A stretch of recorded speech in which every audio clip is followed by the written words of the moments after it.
As always, you like to talk about the disturbing stuff, huh? I thought for sure you'd be here after that rumored treasure. Inurai exhaled a large cloud of smoke before pressing the remainder of her cigarette into the portable ashtray Tuko offered her. What treasure would that be? Oh, I'm surprised you don't already know.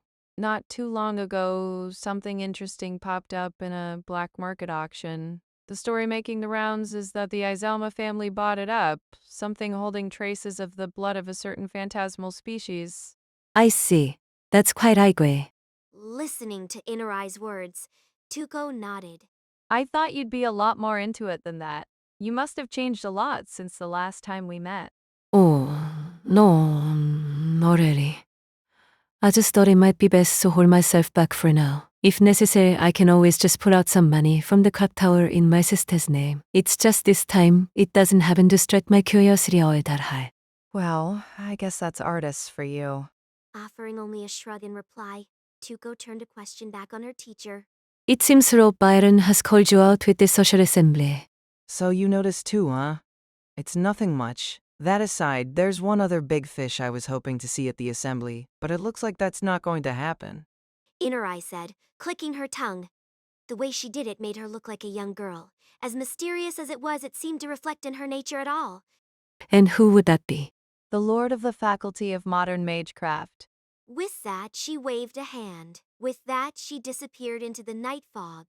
Well then, what does that mean? As expected, this won't be easy to get into.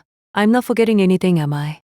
Early in the morning, it was just chilly enough outside the tower to make one shiver.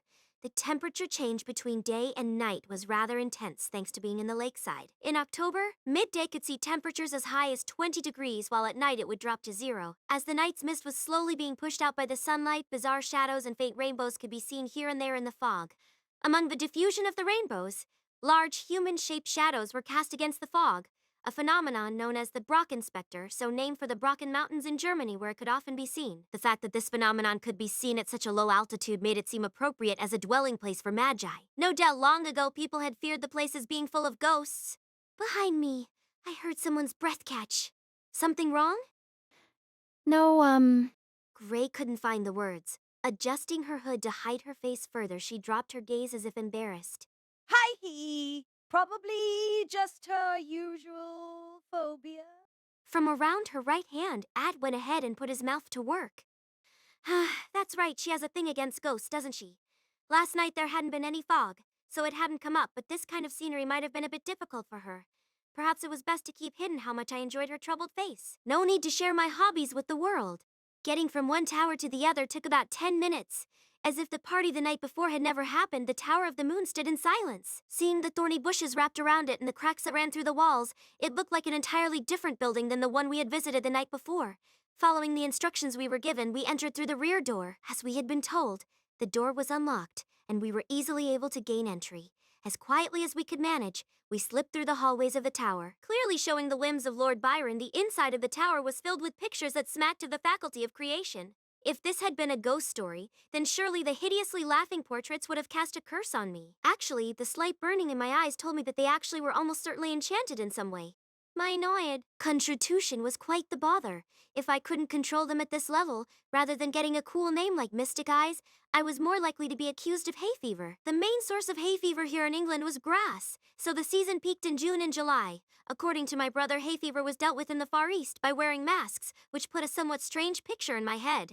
Continuing on, we ascended a spiral staircase at the rear of the building. The Princess of Gold's room was on the 3rd floor, which was lined with doors. Approaching the door we had been instructed to, I knocked.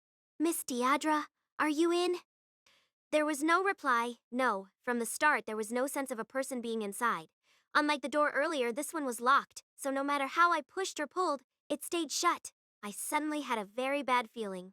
Trim, break it down. Yes, master. Slipping out of the suitcase in my hand, the pool of mercury took on the form of a maid.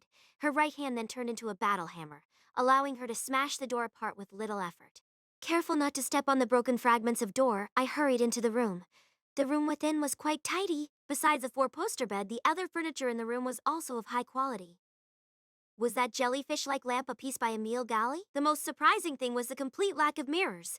Of course, a woman's room with no mirror was an unthinkable concept, but there may have been a reason tied to their magecraft why one was so conspicuously absent. However, my thinking had already come to a complete halt because of a certain red that had entered my vision. On the bed. The red on those pristinely white sheets looked like a rose. As expected of an artist's family, the position of the red on white was enough to evoke inspiration. Even in this state, everything around her was just so beautiful. Within the red was the Princess of Gold. She looked like a flower. It is said that flowers originally developed as a way to entice insects. The widely spreading petals, the way they scattered in a moment, all these were for the purpose of catching the hearts of animals. So, how on earth could one describe what she was like now? I had completely lost my words. My brain cells had completely ceased functioning. At the very least, something at the bottom of my heart deeply wished that were the case, rather than the scene before me. As much as it could be perceived by human consciousness, it was just too horrible. Miss Diadra? Even Gray's halting voice was beyond my awareness. Her eyes were closed. Her lips were closed. Her breath had stopped. From the neck down, her body wasn't connected at all.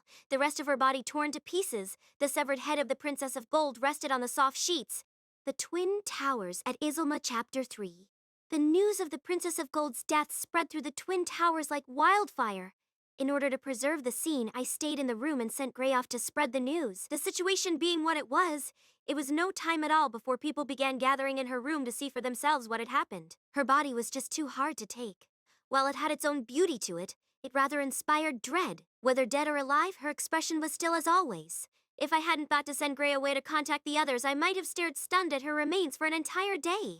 At any rate, within 30 minutes, the entire group of those who had stayed behind after the social assembly had gathered. Miss Raines? First, Mayo came in gasping for air, staring at the scene with wide eyes. His expression had given away that he was weak to this kinds of scenes, and at first it appeared as if he might faint. However, as if thinking now wasn't the time for such things, he seemed to harden up. Next, Well, this has certainly taken a turn for the annoying. a dark-skinned man said, scratching his head. "And you are?" Mick Grey-Gilly, working for the Faculty of Curses. The Faculty of Curses was part of the neutralist faction with the El-Melloi family. With his hair cut short and his muscular frame, he looked like some sort of athlete. Of course, even my brother could lift someone like flat into the air one-handed once reinforcement was taken into account, but it went without saying that such reinforcement would be many times more effective if the base level was higher. The Twin Towers at Iselma. The Twin Towers at Iselma, Chapter 3, cast by our Tele Studio. Please subscribe to our channel if you enjoy listening. What even is this? The third person to enter the room did so with a dry laugh before sinking down to the floor. Unbelievable. To think someone would do something so horrible to the clothes that I made. The one now lamenting on the floor was a man with outrageous hair. I believed it was called a blaze, his tremendous amount of hair tied into 3 wide braids. While it was a style popular among female black singers, his was even more complex, making it look less like hair and more like some sort of plant. It seemed from his comments that he was more worried about the dress than the person who had been wearing it. "And you are?" Islo, Subunan. I am the one who made the dresses for the princesses of gold and silver. Later, I found out these were the first 3 to arrive because they had the shortest distance to walk to get here.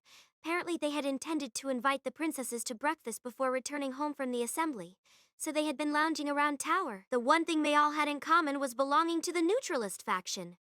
Unlike the aristocratic and democratic factions, the neutralist faction had no collective position when it came to the political disputes of the clock tower. Rather than vying for power, they instead focused their efforts on their research. And just like that, a sizable number of families had gathered under them. The strongest force within the neutralist faction would be the El-Melloi faction, but internal conflicts within the faction were plentiful. As if the world itself had died, a mournful cry filled the room. But how could Diadra? Sister? Their shaking voices made one think we were watching the performance of a tragedy. In this room, drenched in blood, the cruelest thing might have been showing it to these two. Lord Byron, Princess of Silver. Similar to our first meeting with the Princess of Silver, her face was covered by a veil. Behind that thin veil was a face reminiscent of the Princess of Gold's, but her expression was invisible. However, it seemed she was transfixed at the sight of the severed head and the slowly growing pool of blood on the white sheets beneath it. If that veil truly hid a face comparable to that of the Princess of Gold's, this place would be like a scene not even visible in heaven. In reality, despite the situation we were currently in, something in the back of my head started to heat up at the thought. I see. This is quite the issue. Now, she wasn't wearing her glasses. Holding back her scarlet hair with a hand, her face had changed completely. With a cold voice, she spoke as she swept her gaze across the room. Oh dear. That makes those of us left here the suspects, doesn't it? Miss Azaki, Paying no mind to Mayo's chastising tone, Tuko continued without breaking her smile. I don't dislike detective novels, though I had never imagined I would be a suspect in one. Really, I expected myself to be more of a victim type. After seeing the severed head of the Princess of Gold and inspecting the inside of the room for only a few seconds, she was already laughing, becoming more and more relaxed. I couldn't think of it as much more than incriminating behavior. Now that I think about it, it is amazing. What on earth were they thinking doing something like this in a place full of magi? It's enough to make you laugh. What is?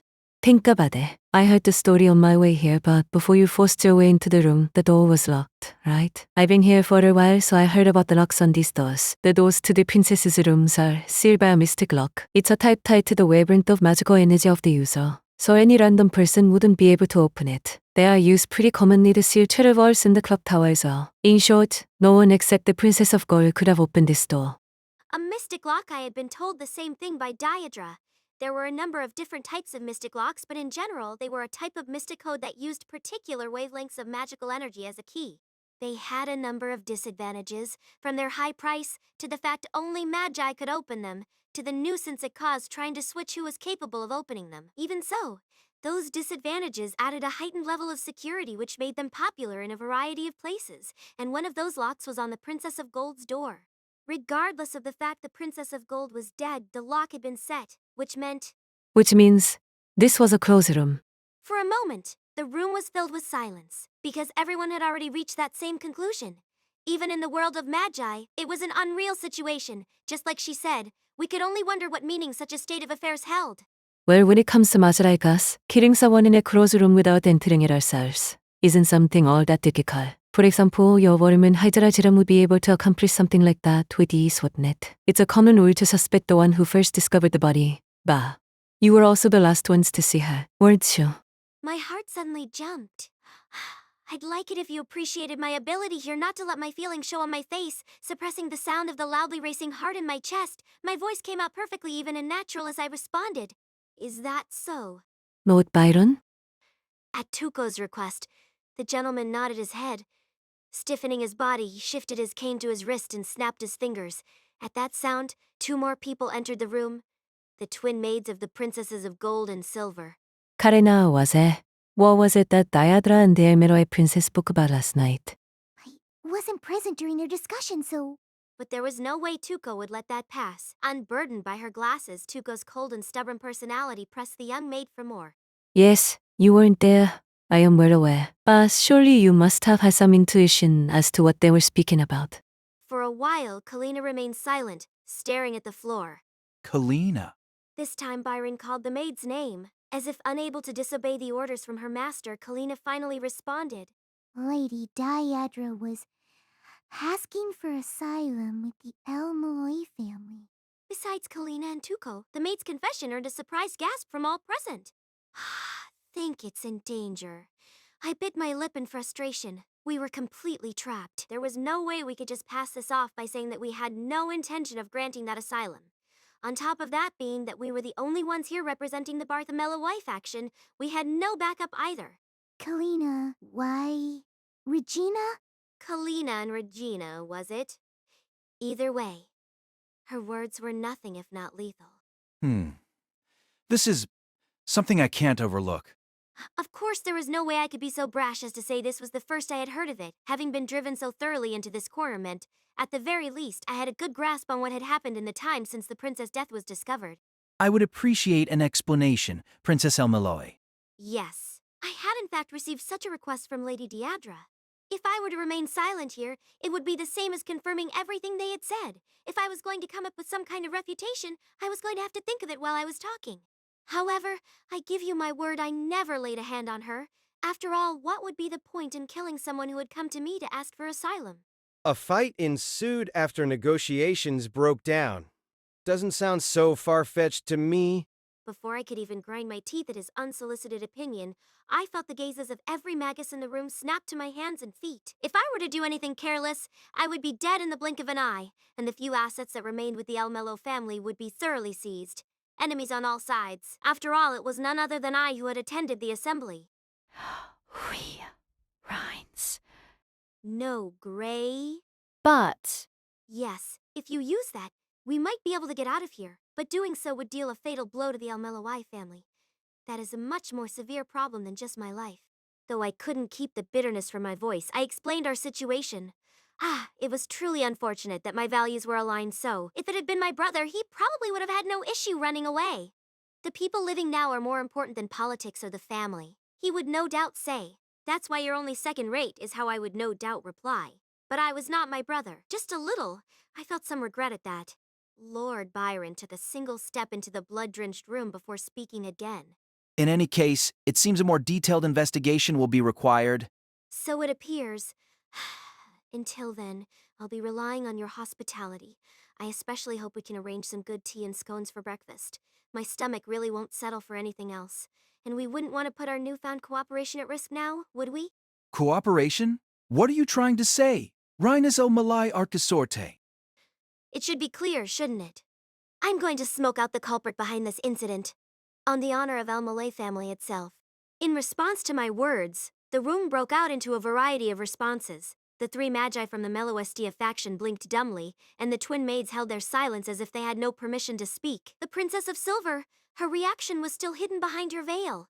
And finally, Very good. That's the El-Melloi princess for you. To tell the truth, I was worried this assembly was going to be a rather boring affair. But now it's become kind of intriguing, hasn't it? What do you think, Lord Byron? It seems to me there's a little truth there. At least. I'll acknowledge that, but I cannot allow you to simply wander around freely. You are still a suspect after all. What about me then? How about I take care of keeping them under observation? Unfortunately, Miss Azaki, that will not do.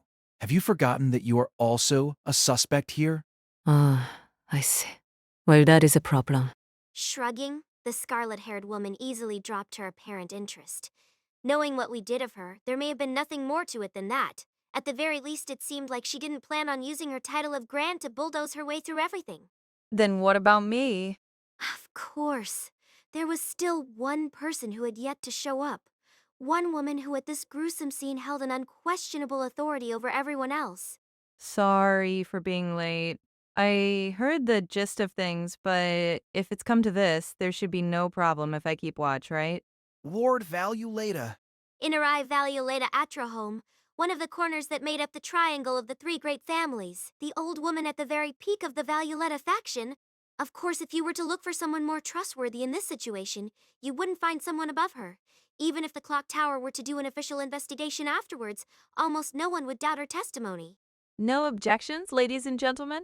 She spoke calmly, sweeping her gaze across those gathered, the Princess of Silver and her maid Regina, the father Lord Byron, the three magi of the Melloi faction here by coincidence, Tuko Eazaki, the Grand, and of course Gray and I, even the Princess of Gold reduced to nothing but a severed head.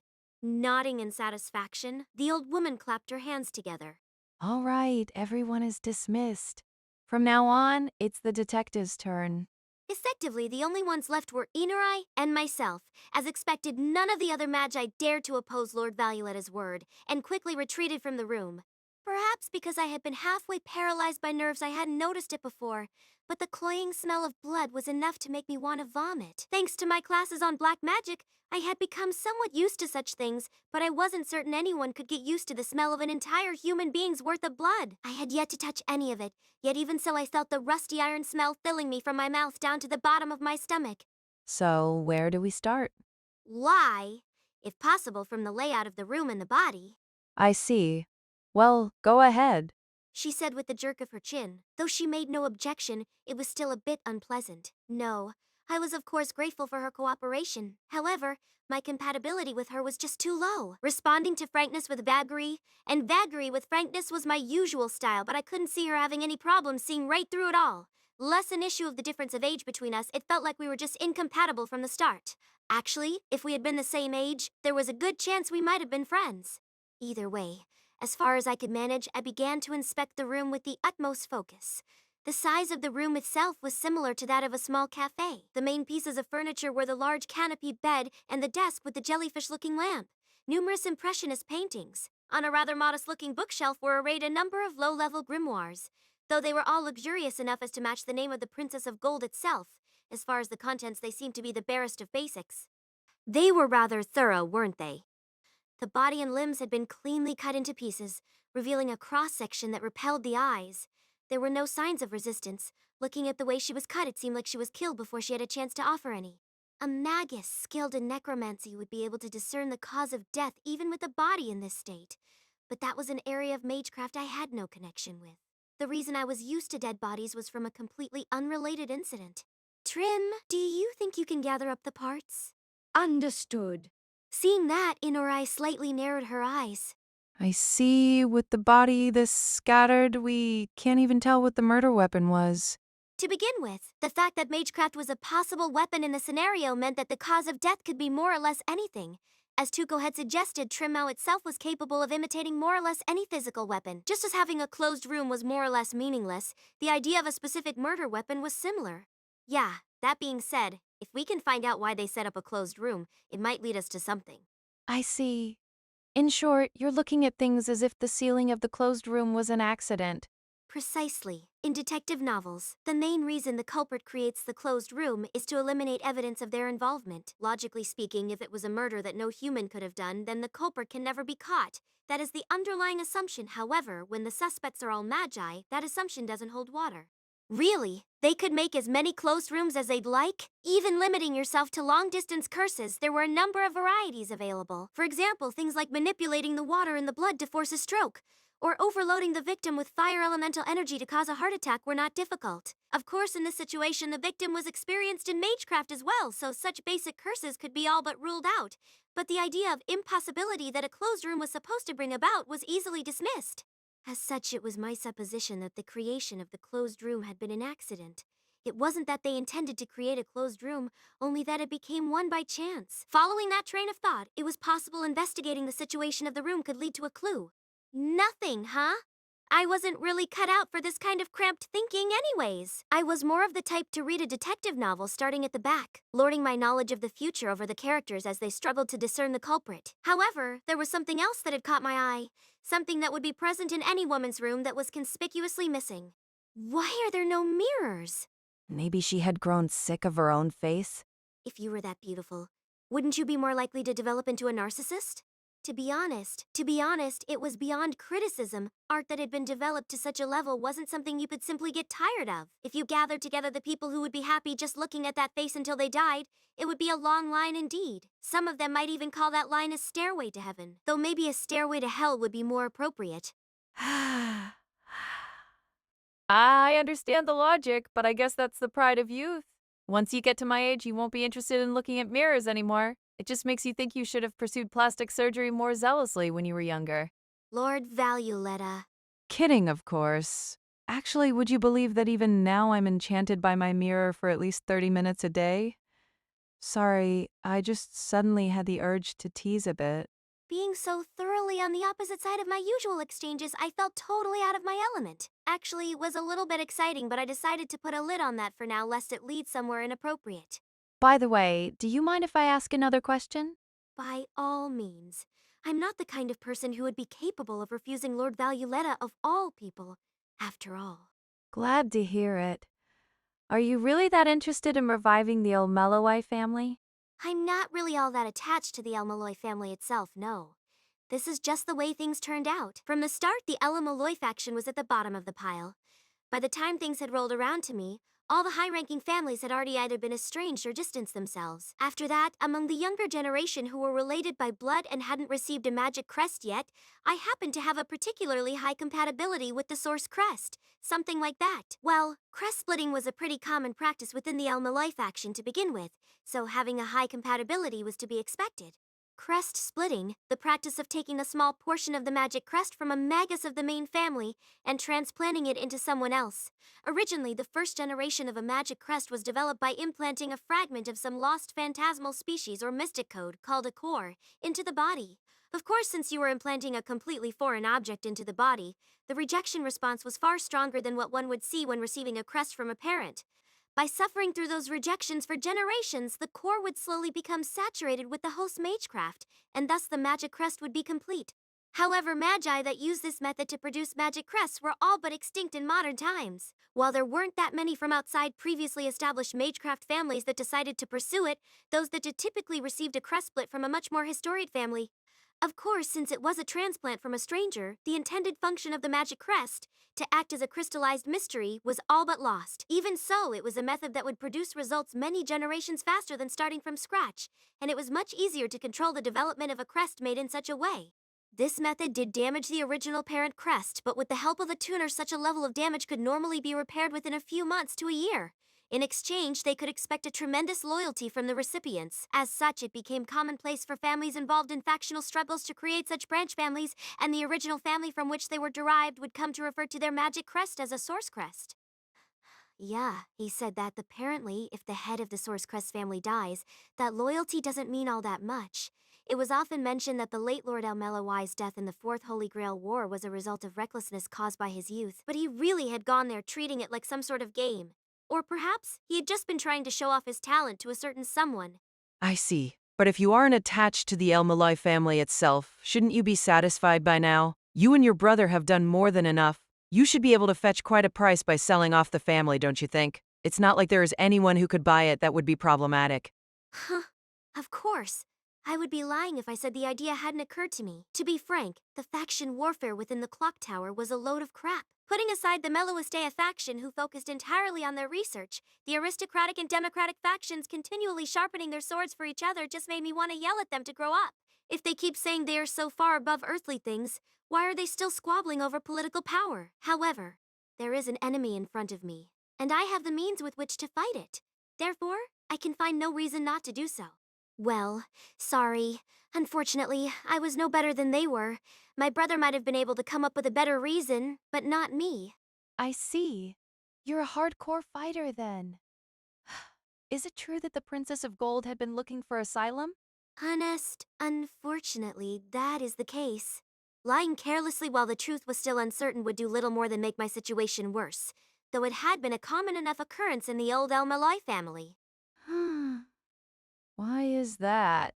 Apparently, Lord Byron's methods of improving on the princesses had become inefficient. She had also said that they were seeking asylum out of their obligation to protect themselves. Yes, an obligation, she had said, not a right. In other words, she had already thought of her own body as nothing more than a means to reach the spiral of origin. She had fully adopted the mindset of a magus. I see. Sounds reasonable, doesn't it? From my perspective, it seemed to me that the Princess of Gold had obviously reached completion. It's not that strange for a previous methodology to fail when reaching a new level, and I can't really say Lord Byron is open-minded either. In that case, there's a possibility the Princess of Silver knows something. Interested in helping gather some information, then.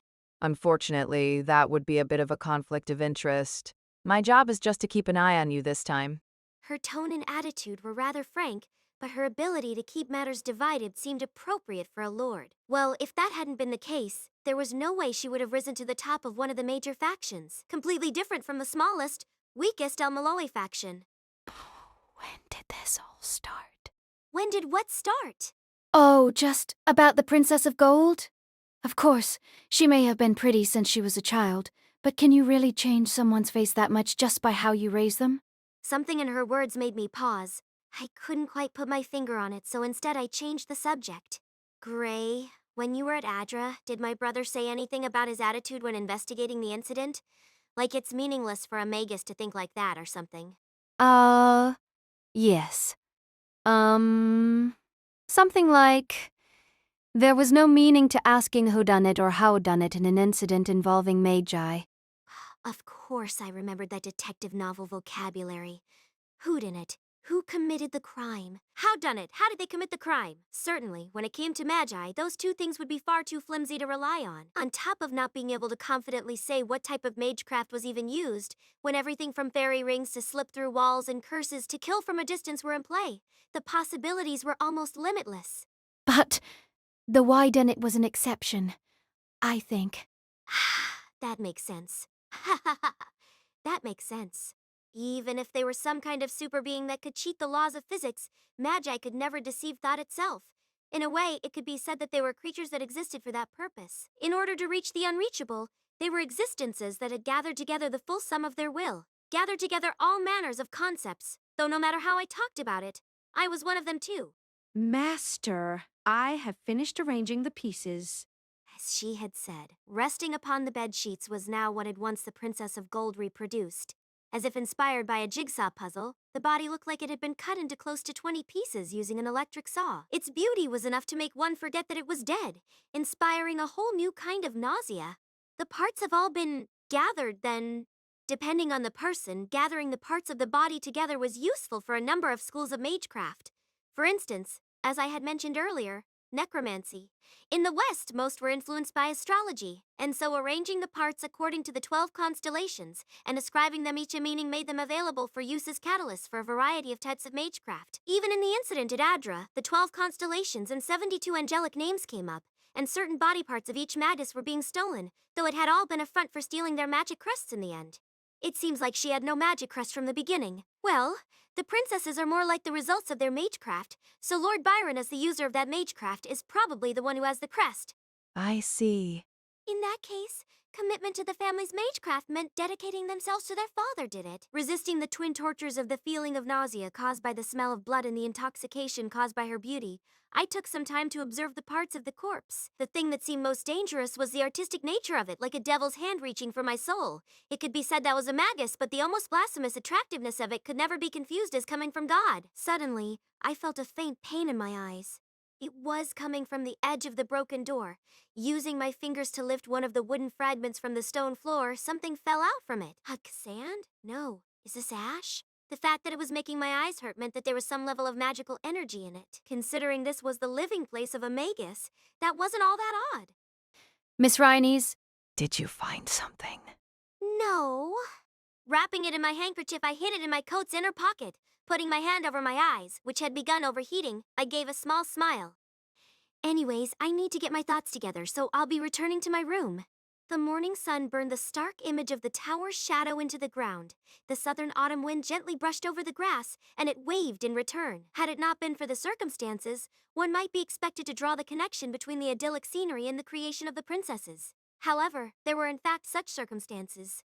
Thanks to my building exhaustion, I felt like I might melt like a vampire under the sunlight. In reality, the stereotypical weakness to sunlight of vampires and other blood-sucking species was not so universal, but nonetheless I had given the morning sun a healthy dose of resentment when I made my way back to the Tower of the Sun.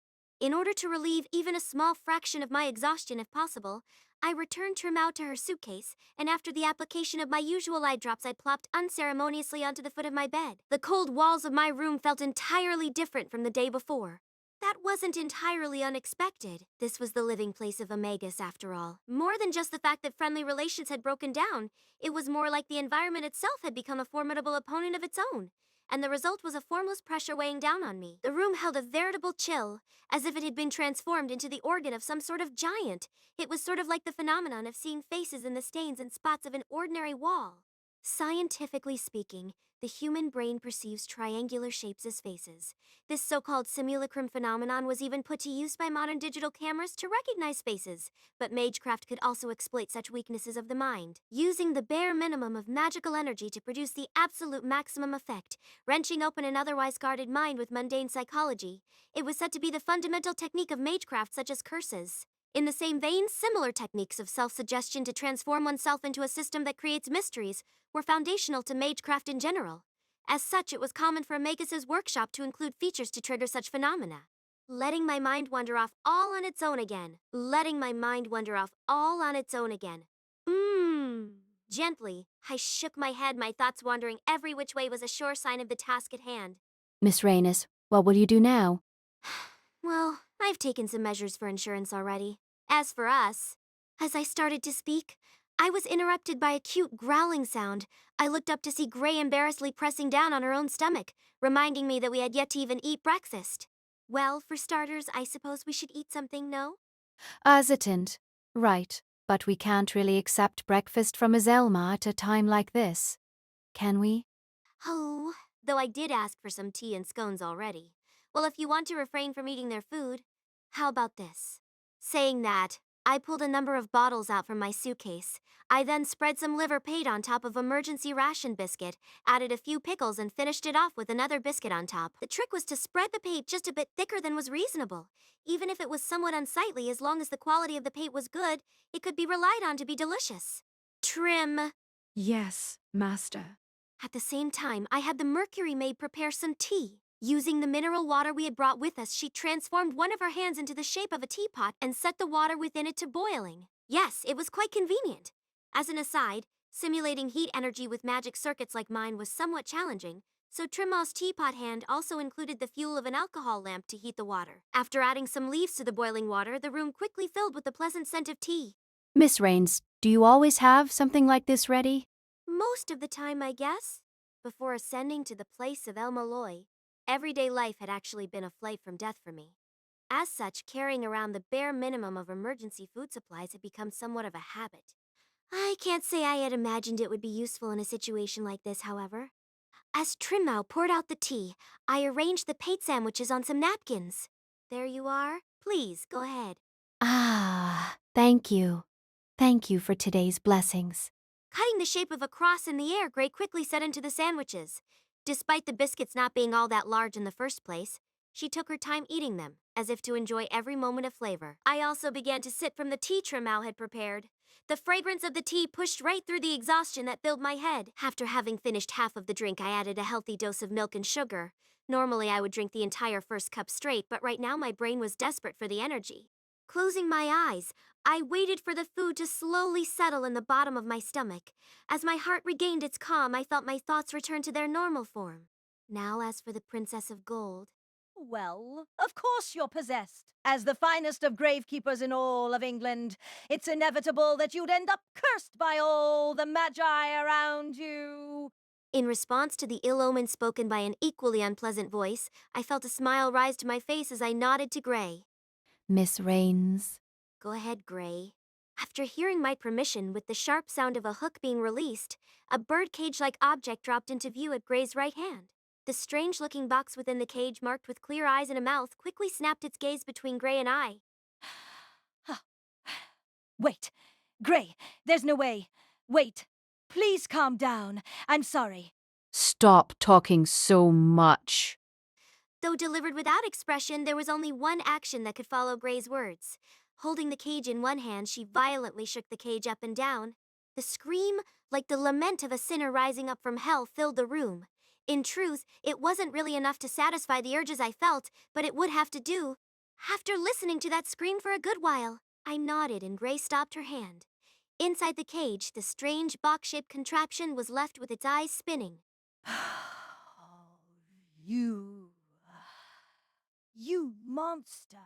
That resentful voice was a good partner to the flavor of the patty. Thank you for gracing us with your invaluable opinion. Anyways, Gray, I'd like to continue our conversation from earlier, but it appears that we have a guest. Okay. With a single smooth motion, the caged face disappeared into Gray's cloak, just as the door to the room swung open. Mind if I come in? Can't say I'm a fan of your impoliteness. Close-cut hair, along with a well-muscled body. Taking another sip of tea, I tried to remember the man's name. Mick Greygeely, was it? Indeed. And how might we help you? You guys didn't hear some bizarre screaming a second ago, did you? It sounded like a stray cat being thrown around in a cage or something. Sounds like you're imagining things. I threw Gray a calm look, telling her to stand down.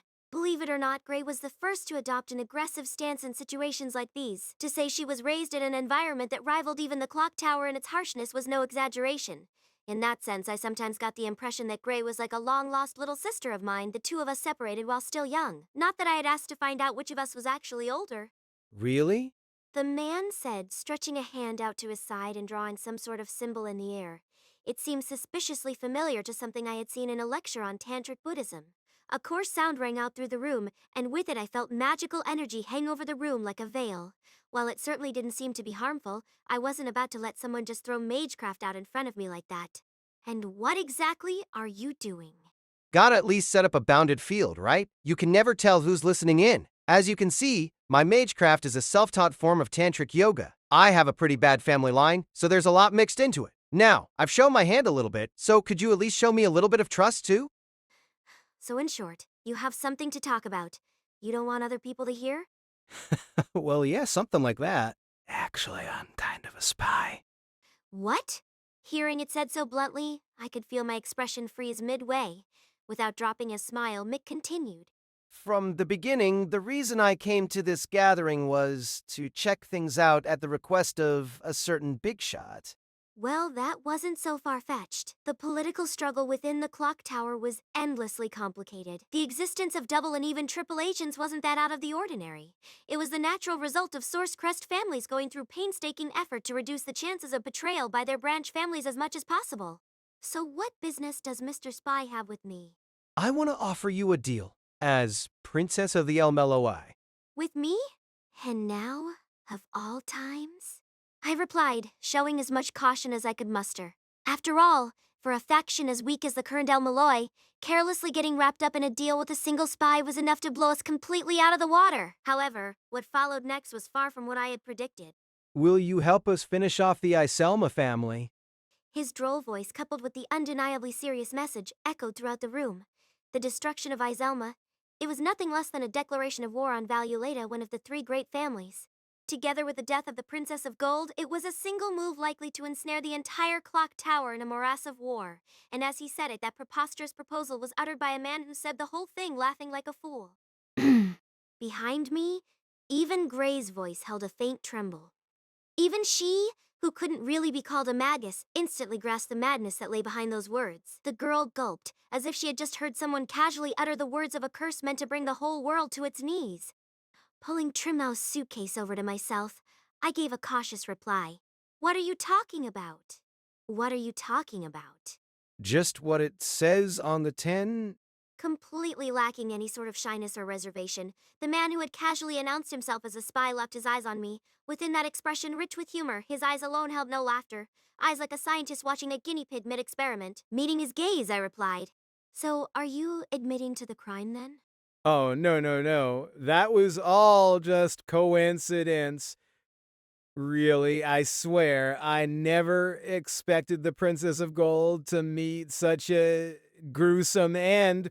Hanging his head as if the words depressed him, he nonetheless continued. However, once the coincidence has occurred, necessity slips in. The fact that the Princess of Gold has died is a simple fact now. Any future action has to take that premise into account. Like, for example, what if the aristocratic El-Melloi faction wanted to see Valuleta weakened? With that, Mick's words had stepped too far. What is your goal, exactly? My goal? I just said it, didn't I? The Mellowestia faction is supposedly neutral. It shouldn't matter one way or the other to you whether the Valuleta family finds itself weakened. In which case, it's perfectly ordinary to think that your objective lies somewhere else. Ha ha ha ha ha. I guess there's no fooling you after all. Really, there was no air of him trying to fool anybody. He was just trying to get us to repeat his conclusion. After all, humans had a habit of putting unreasonable trust in conclusions they had reached themselves. Whether or not he was trying to deceive us, it was clear he was trying to move the conversation along smoothly by making that premise clearly defined. As such, his earlier statement about destroying the Iselma family was more about getting us to think clearly about it, to wring out our reaction to that choice.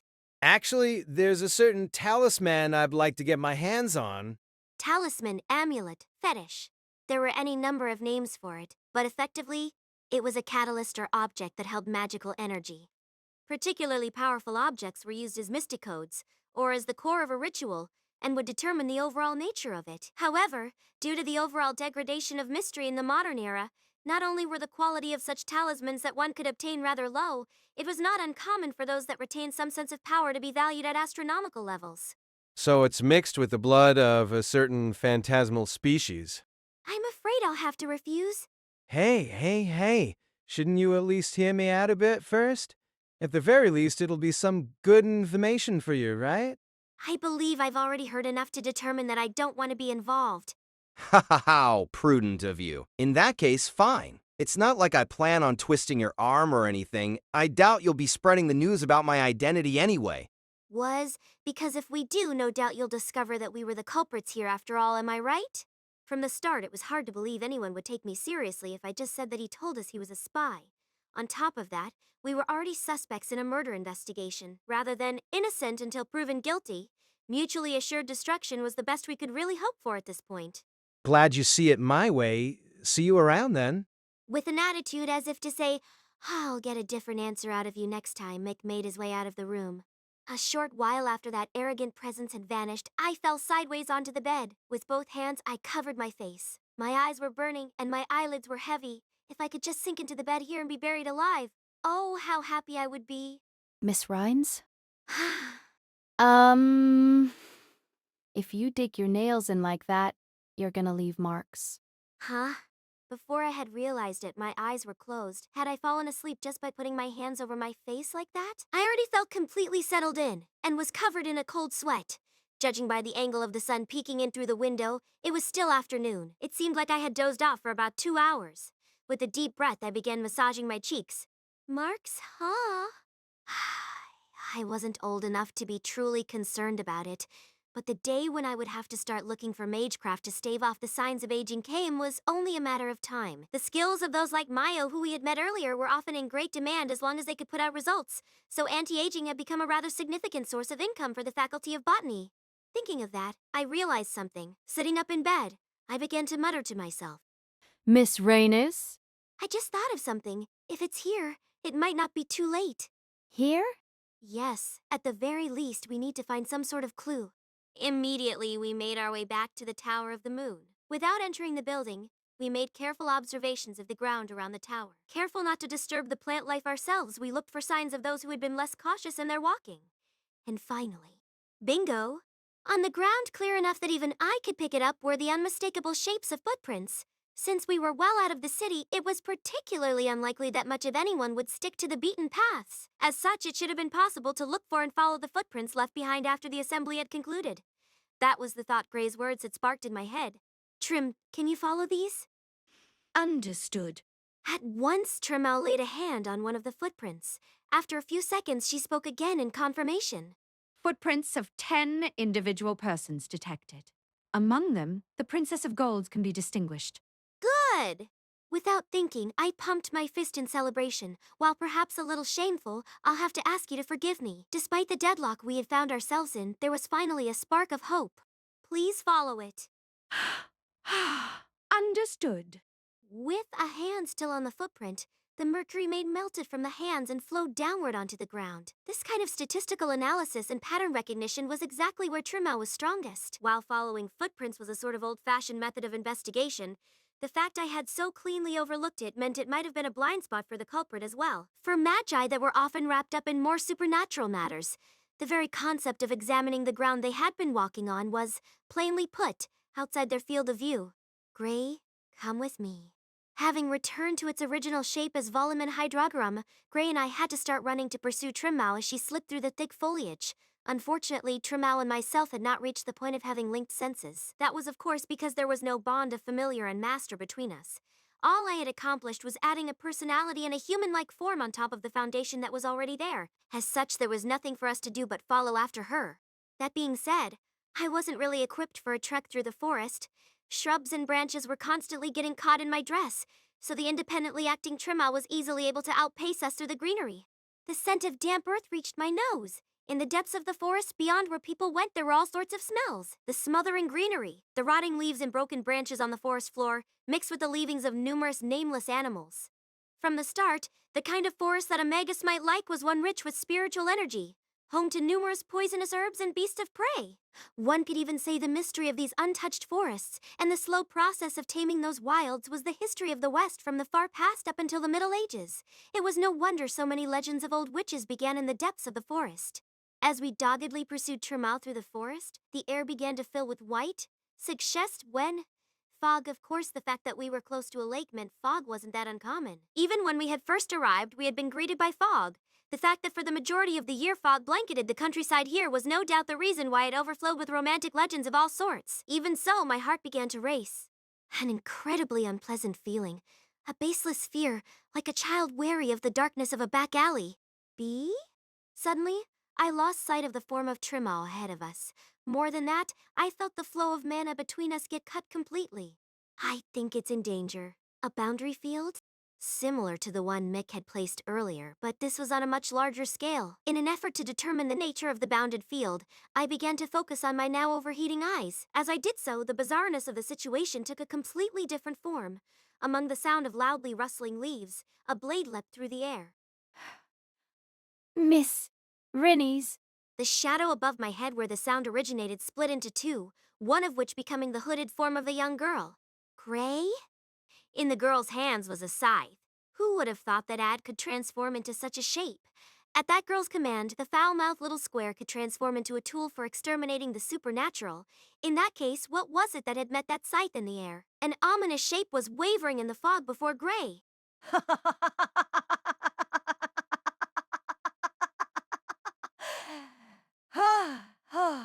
What an energetic guy you've run into this time. Hanging around with you guys is never boring, you know that. On the ends of the enemy's bizarrely long arms were not hands with fingers, but instead blades. Its legs were at such an angle that they looked as if the joints were backwards, and as such its upper body was huddled close to the ground. It was some sort of strange puppet. What is... An autonomous puppet. Weren't automata capable of fighting independently already a lost art? Cases like Trimal, where the core was really something entirely different, were one thing, but the concept of homunculus creation was steeply in decline.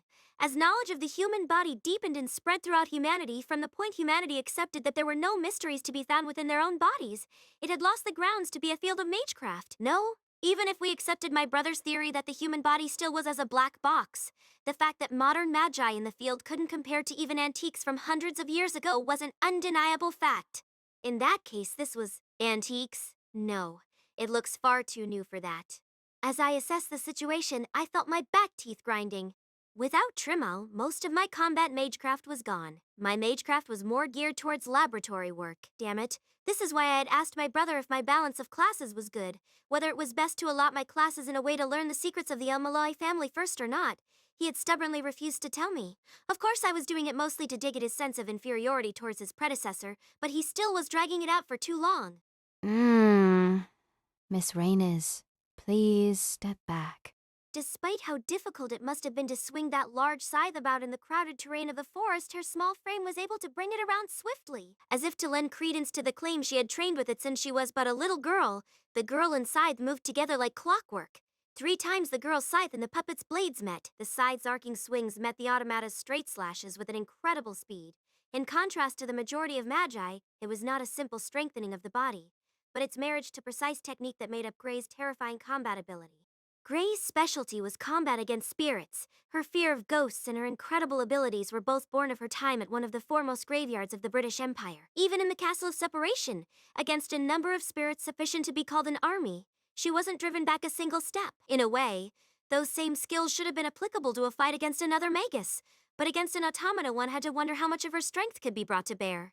Without a word, the automata sank closer to the ground. Had Gray realized that this wasn't an opponent she could defeat without serious effort? If so, it wasn't beyond reason that she was considering one further transformation. The automata's limbs opened, showing yet more blades, more than just 2 arms and legs. Even its expertly crafted face opened to reveal yet more eyes. What? The idea of a 3-faced, 6-elbowed man was, more practically, the idea of a divinity that could see all things and reach all things. Was that the goal of this automata's creator, to recreate that image? If that was the case, it seemed less like a nod to Orientalism and more like something far more modern. The puppet jumped.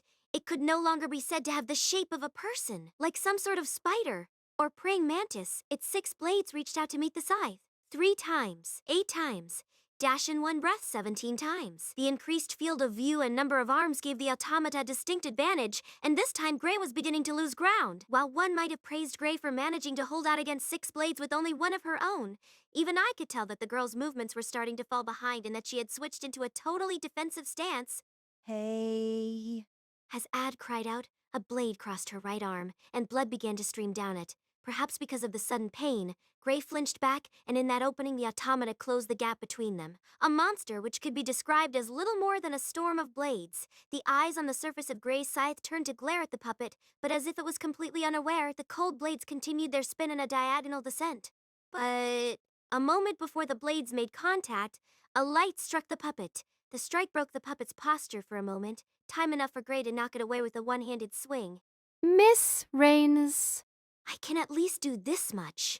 Though saying that, the magecraft I had used was nothing to be spoken of. It was nothing more than a bundle of magical energy given shape, enough to create a physical impact. If it had got out that a lord, even one in my circumstances, had relied on such a basic piece of magecraft, the shame would surely never end. For someone like the rumored Luvialita, it was possible to refine that skill to the point of becoming a widely renowned curse. But as I was now, that was beyond possibility. Taking a few yards of distance, the puppet slowly swung its head side to side. As expected, it was completely uninjured. As it continued to watch us, as if it was enjoying our fear, Gray whispered. Ad. As she spoke, it felt like a sudden chill descended on us. Around Gray, something like an invisible whirlpool whipped up as the girl and her scythe began to absorb the latent magical energy in their surroundings. Against spirits that had no physical body, that was enough to deliver a fatal blow. Such was the ability of a gravekeeper. However, against an enemy like the automata in front of them, it would do no more than enhance Gray's own abilities. Even so, she felt it necessary. The automata's face curled into a smile. 3 faces laughed as one, and then ran. Once again, blades met. The puppet's blades once again slammed into the girl's scythe. Using the point of contact as a fulcrum, Gray leapt into the air, elegantly somersaulting over the puppet. As she did so, her scythe whirled again in a crescent arc. Though it seemed like nothing more than acrobatic flair at first glance, it was actually a strong counter, combining the strength of her whole body with her downward momentum for one crushing strike. Once more. In timing with Ad's shout, Gray brought the scythe around for another strike. However, this time it was her turn to be stopped dead. The puppet, which was supposed to have been knocked out, instead split apart wide at the mouth, and from within the puppet's gut, a spear-like weapon shot out. No matter what historical battle you looked at, there was no great warrior you could find that could have answered that sudden surprise attack. So Gray's smooth dodge around it must have been more than just the previous strengthening. Perhaps she had a natural resilience, or perhaps some sort of magical support I was unaware of was at work. Backflipping away, Gray opened the space between them again with a startled grunt. The automata, however, did not pursue. Instead, as she leapt backwards, it leapt as well, up into the trees, landing on a large branch. Faster than I could track with my eyes, it leapt from branch to branch deeper into the fog. It ran away? So it appears. Maybe her timid voice was due to the fact she'd let her guard down. Though as far as I was concerned, I was just impressed that we had got through the encounter practically unscathed. More importantly, if I hadn't brought Gray along, then this would have been the end for me in every sense of the word. I took the opportunity to give a small prayer of thanks to my overly cautious past self. So, as for Trim, I wondered. It seemed she had disappeared somewhere. After a moment of thought, I pulled a chain out from my bag. The chain, which had an amethyst set in its end, was a tool used for dowsing, searching for things like underground water or ore veins. Thanks to Gray's absorption of the surrounding magical energy earlier, the boundary field was beginning to thin. It appeared like I would be able to push through it with the tools I had available. Fastening the chain around my wrist, I let the amethyst on the end hang directly down. A jest. Thou, betray thy sign. Now, show your presence. The fog shook. Though it didn't completely clear, it thinned greatly, opening our field of view far enough that we could see the forest ahead of us. Let's go. As expected, we arrived at our objective shortly. The forest opened up and we were then standing on the edge of a natural spring. Within a forest choked with greenery and foliage, this place alone seems special. Considering the lively gushing of the spring before us, that may have been the case. In both Eastern and Western folklore, springs like this naturally coincided with portals used by spirits to enter our world. In the West especially, the gushing forth of springs was often the work of the gods, and it appeared among the miraculous works of many a saint. But Trimo stood before us, unmoving. The maid's mercury skin reflected the autumn sunlight as she quietly stood, staring at the ground by her feet. Was she even seeing anything? As a non-living construct that was just imitating the shape of a human, her eyes didn't actually function as sense organs. In any case, I needed to restore the mana link between us. My breathing stopped. No way. Gray's moan behind me thawed the tension in the atmosphere. It was something that shouldn't have been possible. Trimau's hand was coated with a thick red, but more than the dizzying color on Trimau's hand, my attention was wrapped on the thing I saw in the spring itself. That was, more than anything else, a fatal blow. Kalina wa? Kalina. Or was it Regina? Of the twin maids that served the princesses of gold and silver, one was now floating lifeless in the water before us. Miss Mayonnaise. Stiffly, Trimal turned towards me. The red dripping from her mercury skin looked strangely appropriate. Despite the wind and outside air, the thick scent of blood in the air seemed little different from what it was cooped up in the Princess of Gold's room earlier. You? Hold on there. I'm gonna have to ask you not to move. In this kind of case, we have to preserve the scene, right? Or is this more like catching the culprit red-handed? That voice was none other than the one who had volunteered to keep an eye on us. Standing ominously amongst the leaves falling in the forest, the old woman in the green dress was staring directly at us. Lord Valuletta, why are you here? Same goes for you. I noticed an odd bit of magical energy earlier, you see. It must have been that barrier. Just as we were trapped within the barrier in the forest, Inner Eye must have noticed it from the outside, and as we wasted time dealing with the puppet and searching for Trimel, she had managed to catch up to us. I presume you will be wanting an explanation? Of course. However, I can't let that happen. So saying, Lord Valuletta reached for a small bag tied at her hip. Pulling something out, she muttered a short spell before throwing it. The moment the sand reached the ground, the usually formless Trimma was completely bound up. Sand painting. As if drawing a mandala of sand, the colored sand she threw faithfully reformed in Trimma's shape. This was Lord Valuletta's magecraft. As the old woman gave a backwards glance to the now bound Trimmau, another presence appeared behind us. Kalina? Just as I had first guessed, it was in fact Kalina that had been killed. As expected, the approaching footsteps in the warm earth contained another pair as well. Would you mind explaining this, Princess El-Melloi? As far as I can see, it looks pretty clear that your Mercury maid killed her and attempted to dispose of the body in that spring. Is that about right? Were you so intent on stacking up your crimes? Honestly, considering how impossible the situation looked, I didn't expect the truth to have much persuasive power. Had I been on the other side, I doubt I would have been able to see it any other way either. Of course I have something to say for myself, but if you want the full explanation, you'll have to release Trimmo. Is anyone here stupid enough to give a bomb to the murderer, I wonder? Of course, once again, I could only admit that was the obvious answer. We were completely surrounded. At this point, I couldn't think of anything that might recover our position. It was just too obvious. Trema standing out in the open with the blood still on her hands, and me unable to offer any explanation. It was almost too obvious. Do I bring up the boundary field and the automata? No. If I couldn't match up my theory with any evidence, I would only be laughed out. Their goal wasn't to find a resolution. Instead, if they were able to find a convenient enemy to pin the crime on, they were more than happy to take the opportunity. What's wrong, Princess El-Melloi? Have you resigned yourself to your fate? Yell, please, you jest. Unfortunately, it didn't seem to take. From my end, it felt like being buried alive in a muddy swamp. No, it was more like I was already buried up to my head, and I was just pretending not to notice, wasn't it? I pretended not to hear Gray's voice. The only option that was left for me was to try and delay my surrender. I just had that small trace of stubbornness lurking in my gut, urging me not to give in no matter what. But that was only the faintest trace. It was like a button sewn on just slightly wrong. And yet... What on earth are you doing, lady? From the opposite side as Lord Valuletta's group, a tall shadow stretched across the ground. Without thinking, I span around to look. In his mouth was a small cigar. Both his long hair and coat were jet black. There was a red scarf wrapped around his shoulders, and his eyebrows pinched together in a miserable expression. What at first glance appeared to be an overbearing arrogance was, I knew, nothing more than a front to hide his overwhelming lack of self-confidence. As if what he was missing was so large, he couldn't help but go overboard in decorating himself as a real magus. That's why he was a figure so blindingly bright to me. Brother! I take my eyes off you for a second, and look what happens. Can't you rein your recklessness in at least a little bit? Without a word inquiring as to my well-being, he just threw his usual lines with a miserable expression like he always did. And just like that, my will to fight returned. No matter how you look at it, aren't you a little early? Don't tell me you've gone crazy over your adorable little sister or something.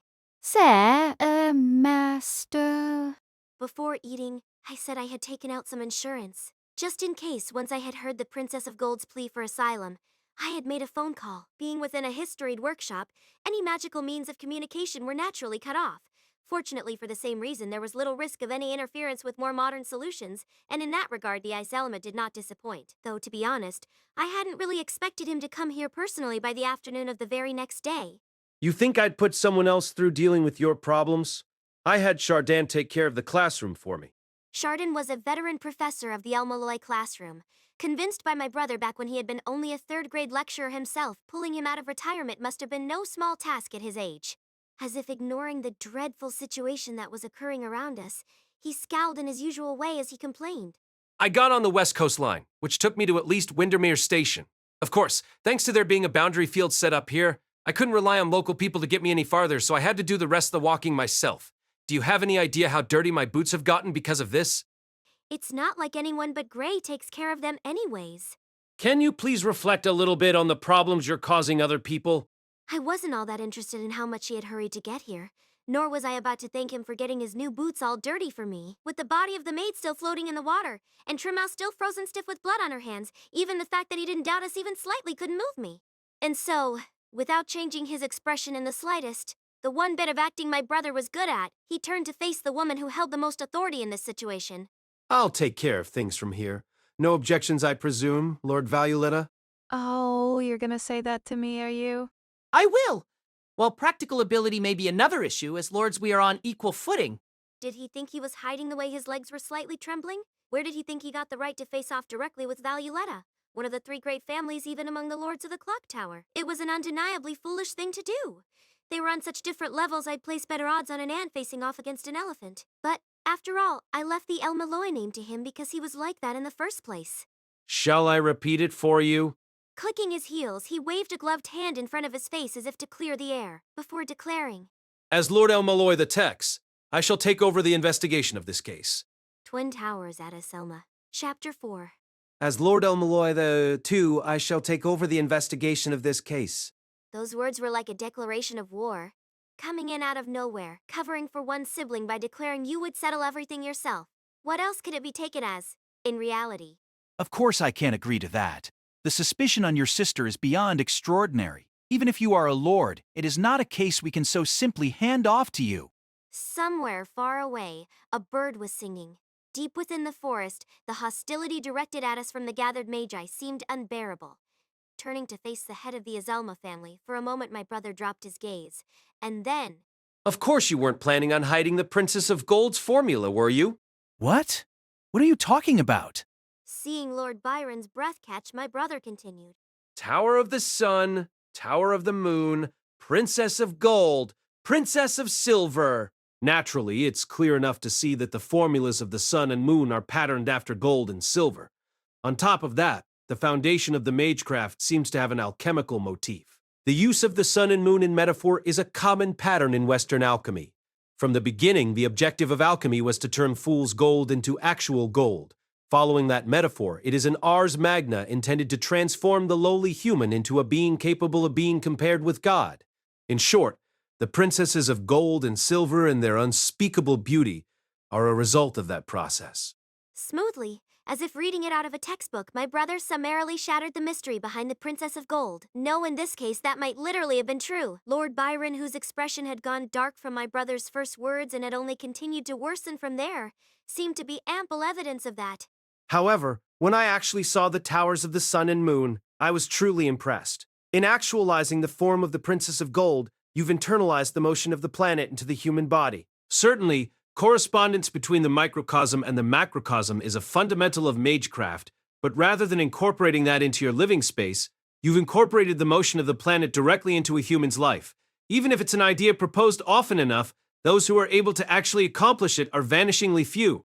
I imagine your meal times, sleeping schedules, even your bathroom breaks are strictly regulated for time. As it was once said, you are what you eat.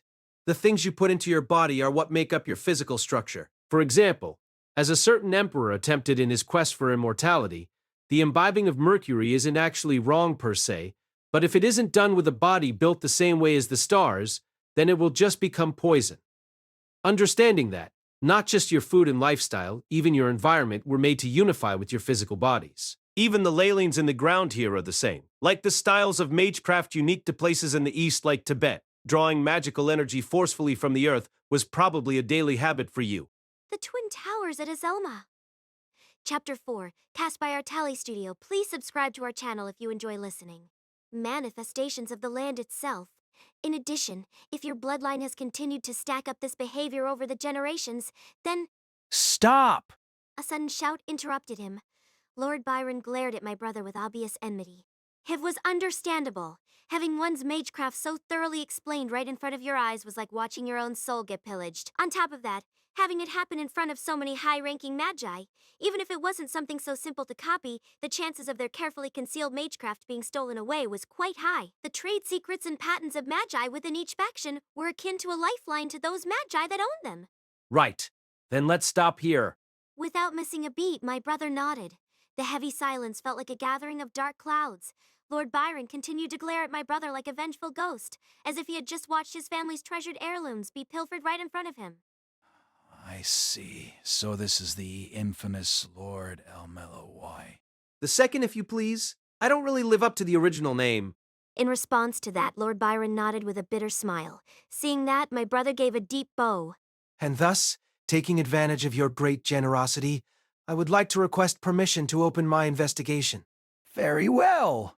Grudgingly, Lord Byron acquiesced. Refusing him now would prompt him to continue his earlier explanation. The needle my brother had so expertly inserted had cleanly sealed off Lord Byron's options. After mulling over the situation for a few moments, grinding the weeds of the forest under his shoes, Lord Byron spoke again. However, I will of course have to put a time restraint on it. There's no way we can allow the current situation to go unresolved for even a few days. Yes, I shall quietly allow you to continue until tomorrow night. Understood. Would, is that really okay? Esteemed brother? I tried to get my brother's attention for a bit, but after giving me a signal with his eyes, he continued to face Lord Byron. In the thick atmosphere of the forest, the smell of rusting iron reached deep into my nose. Of course, it was but an illusion, but even knowing that, seeing the two face off against each other made that sensation grow ever more intense. If that atmosphere could be converted to magical energy and put to work, there was no doubt it could fuel any number of magecraft. Certainly it would be enough to obliterate either of the two facing off here. Which magus was the stronger in this situation was decided long ago. Even so, the weaker's gaze did not waver. Lord Byron clicked his tongue quietly. As he did so, his gaze flickered over to Trimmau, still standing frozen on the bank of the spring. One more thing. We will not be returning your volumen hydrogarum. There is a possibility that it is the murder weapon after all. Indeed. There is nothing to argue there. Once again, my brother simply nodded. However, as he did so, he pulled a slip of paper out from his coat pocket before continuing bluntly. In exchange, I'd like to have you sign an official contract of custody. You're really something else when magecraft isn't an option. Even besides the Guy Scroll, there were any number of ways to make deals between magi move smoothly. But considering my brother's ability, trying to force a poorly made spell like one of those was suicidal. As such, the method he chose, the contract of custody, was a terribly primitive method. With an annoyed expression, Lord Byron returned the signed paper and began making his way back. Reluctantly, the maid beside him turned to follow. Then... This has been quite a show, Lord El-Melloi II. Good day. Once more, Inarai put a hand on the bag at her hip, and sand poured out of it to pick up the still-bound Trimmau. In principle, it was the same sort of magecraft as Trimmau herself was.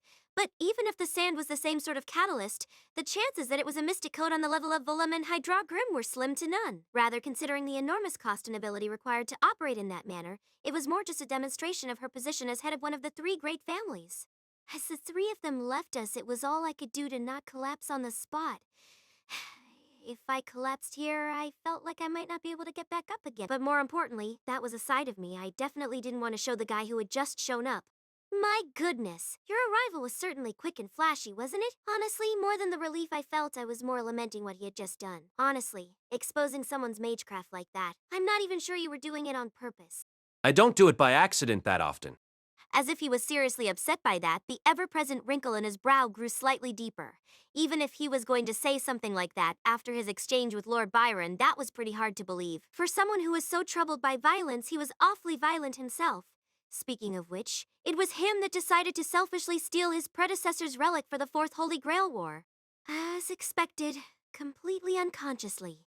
This time was special. He replied, shifting his gaze away. Oh, that was a brand new reaction. It seemed there was still new ground to break. Even after knowing someone for 10 years, there was still more to discover. Well, I'll just chalk it up to you being overly zealous to protect your little sister. Yes, at least in that regard, I'll give you my thanks. Why is it that your appreciation always comes out at the end of something like that? It's no wonder you don't have any friends. Hey, my friendships are none of your business. Thank you very much.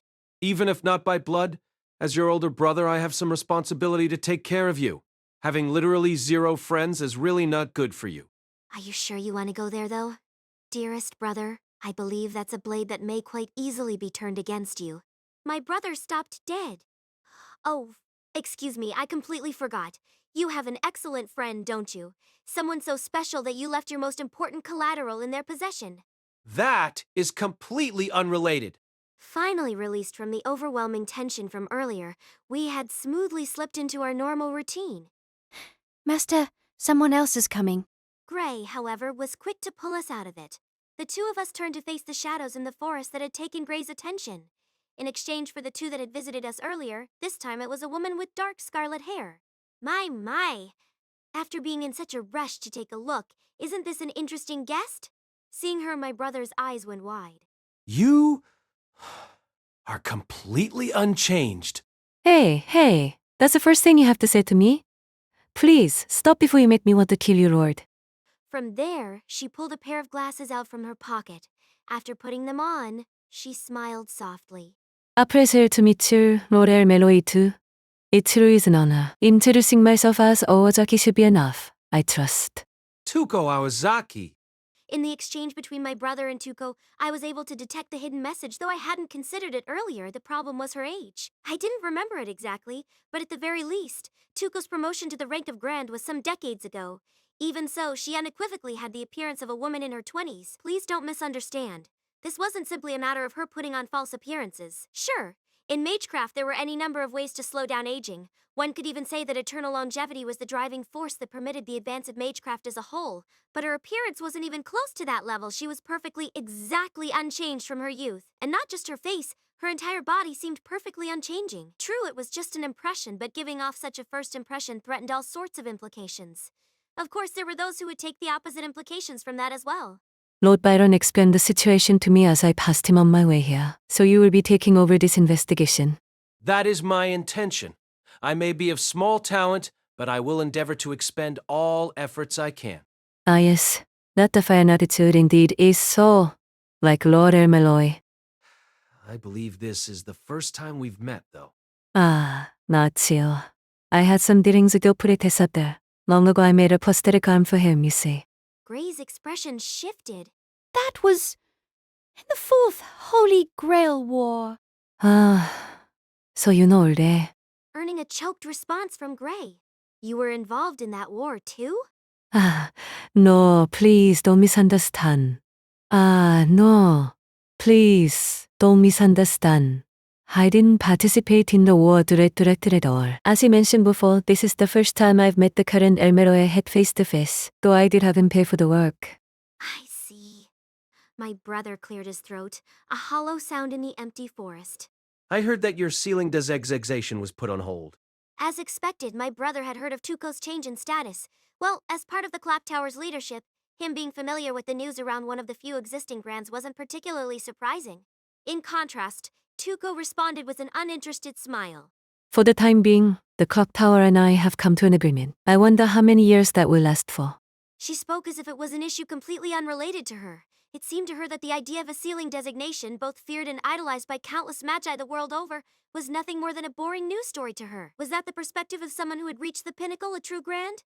Or was it a perspective uniquely hers? At any rate, I'm glad I've had the opportunity to meet you. I have high expectations of you, Lord El-Melloi II.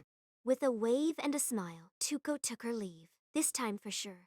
Once all the others had left, My brother began examining the body. Unexpectedly, he didn't seem all that bothered by the corpse. At least as far as the examination was concerned, he seemed pretty well composed. Just because a magus never shied away from battles that risked his life, that didn't necessarily mean he was comfortable around dead bodies. So, if we think about where he got over the innate human fear of dead bodies, there was, of course, only one answer we could draw. There really was no separating this man's character in that Holy Grail war. Retrieving the body from the spring, he laid it on the ground and began inspecting its injuries. 'Cause of death, a single stab to the heart, huh? No matter how powerful a magic crest one may have possessed, if the heart is destroyed, that's the end. This maid may have had some manner of familiarity with magecraft, but evidently it hadn't done much to help her. Conversely, we could say the culprit had absolutely no hesitation in their intent to kill. What's this? From under her clothes, he pulled out an ornament of some kind. A necklace made of a string threaded around a broken stone. The stone itself had a whorl engraved on it, meaning it likely had some sort of magical significance. Looks like a Celtic protective charm. Unfortunately, doesn't look like it did much good. With a pained expression passing over his face for just a moment, he closed the corpse's eyes. Let's make arrangements for the funeral tomorrow. And after that, we returned to the tower so he could inspect the corpse of the Princess of Gold. As we had requested, the scene of the crime had been preserved. Upon seeing the Princess of Gold's beauty, even in death for the first time, my brother gulped. After giving the room a once-over, we once again returned outside. The place he chose next was the grass outside, where we could look at both towers. Feeling the warm wind brushing over us, he found a suitably sized rock and took a seat, as if to say he was done with walking. After muttering something about how we couldn't talk about important matters in the living space of another magus, my brother had decided we couldn't stay in the towers, within the territory of an old magus family. Even each pebble would be carefully monitored and controlled, but compared to being inside their workshop, this was much better. Sitting on the rock, after a short while, he hung his head, rubbing his face.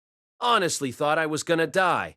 Could you not sound so weak right after investigating so quickly? I barely slept at all last night, you know. I couldn't sleep on the train. And since Windermere Station, I was basically running to get here. And now it's just investigation after investigation. Can you please acknowledge my effort a little bit here? For a moment, I wondered how appropriate it was for a Lord of the Clock Tower to be complaining like a greenhorn salaryman, though I'm not sure any company would take in someone who said things like, "Please acknowledge my effort." As if he needed it to stave off a headache, my brother pulled a cigar out from his pocket. Clipping the end with a knife, he lit it up before taking a deep pull. For now, let's see if we can sort out this situation so far. For the incident? I gave you the gist of it in the text I sent you. No. What I want to get a handle on is how the princesses managed to become so beautiful. At that, I couldn't help but scowl. Wait a minute. Esteemed brother, did you not come here to find the killer and rescue your little sister? Master. Hold on, this is important. For the investigation. Really now? Now? Surprisingly, it was Gray that elected to push back on him. No doubt it was because she knew that when it came to Magi, this man had a particular penchant for getting caught up in the unnecessary details. Compared to his considerably lacking talent for magecraft itself, that was really a much more magus-like part of him. All right. For now, I'll take your word for it. What about the princess's magic are you interested in? Hold on. If you sound that bored by the subject, I'm going to get worried. Isn't the desire to become more beautiful something held by pretty much all women? Not me, apparently. Hearing my honest reply, he gave a deep sigh. You are either deceiving yourself or living a far too brutal existence. Even among the actresses in Hollywood, there are huge numbers of people who look for plastic surgery. Especially today. There are all kinds of methods available. There are ways now that don't even need a scalpel. Really? Oh my. That is not where I expected her to get stuck. Yet it was hard not to hear just a little bit of gloom mixed into her voice, as I made a mental note to get some cosmetics for her once we returned to the clock tower. My brother nodded. Makeup was originally magecraft, after all. From what we could tell, the earliest cosmetics existed before we were even the humans we recognize today. Tens of thousands of years ago. Afraid that things like insects, demons, or evil spirits could enter the body through the eyes, nose, ears, or mouth, they were painted with brilliant colors. Even today, you can see cultures mimicking this. From the tribes in the depths of New Guinea to the Amazon rainforest. In contrast to stopping evils, there were also cosmetics designed to invite in benevolent spirits or gods, something that is continued in the practices of mediums even today. While it was first used to ward off evil and insects, around the time of ancient Egypt it changed drastically. In a famous example, there was the Princess Nefertiti in the 14th century BC. It seems she crushed lapis lazuli into a powder and used it as an eyeliner.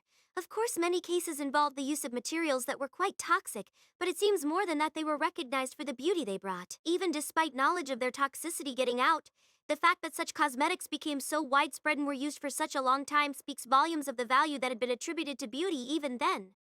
As my brother continued going on and on, I couldn't help but feel that he was stranger and stranger. The bizarre feeling of the juxtaposition of a man who looked like he couldn't care less about the appearance of women giving a lecture on the history of cosmetics was hard to shake. Perhaps because he recognized that himself, he cleared his throat before continuing. If you consider plastic surgeries that did involve knives, the oldest techniques can be traced back to ancient India.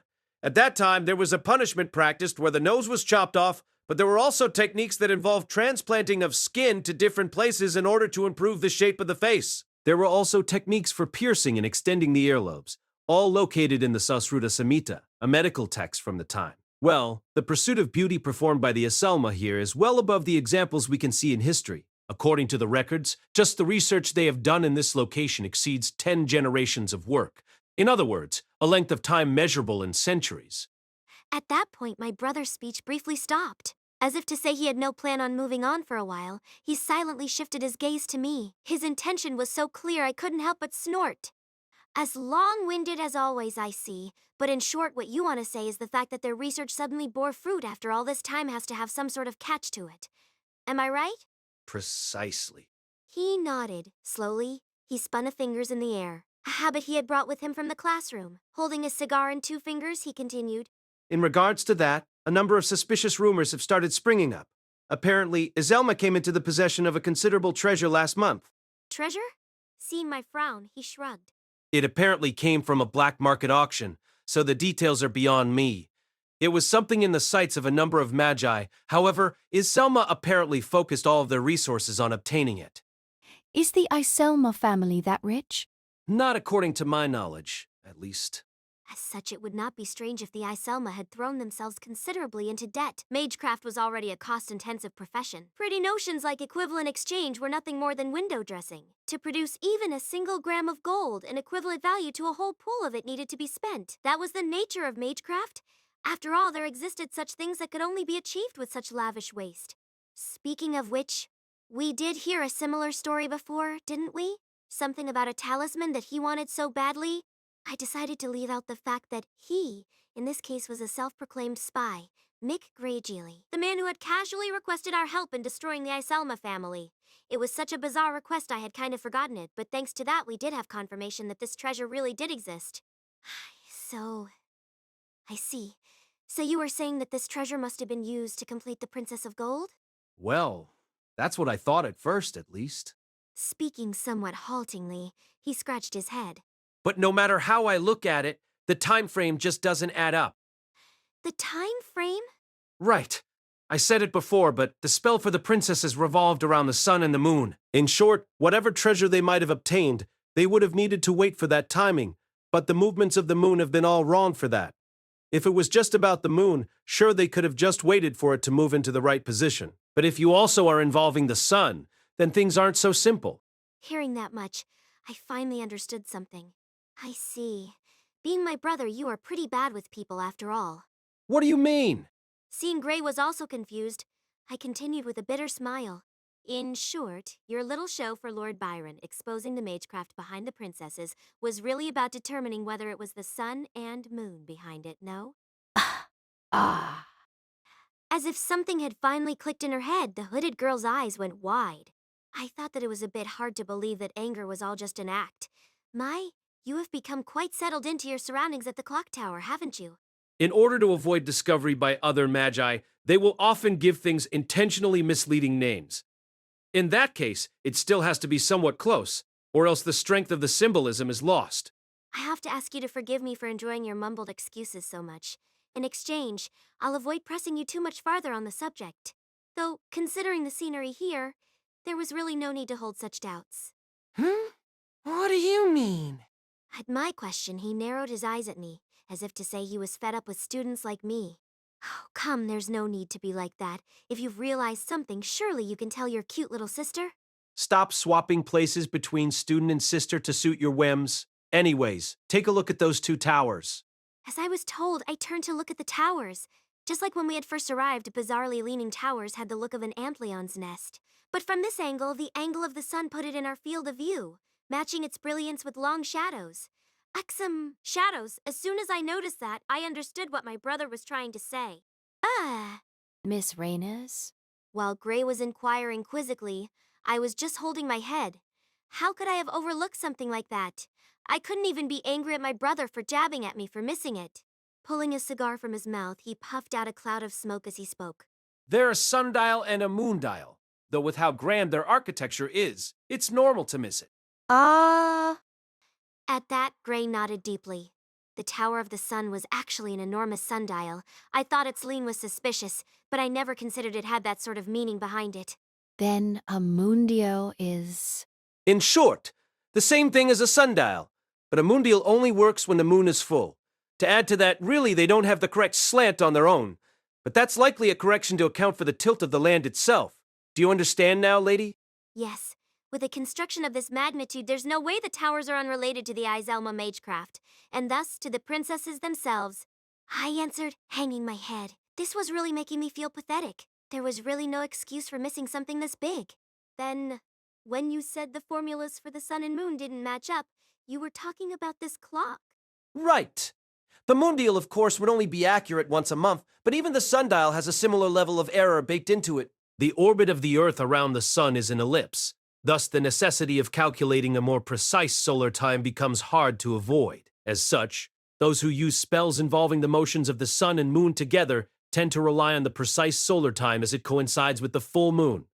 But if they included the usage of their recently acquired treasure, the timing just doesn't add up. The timing?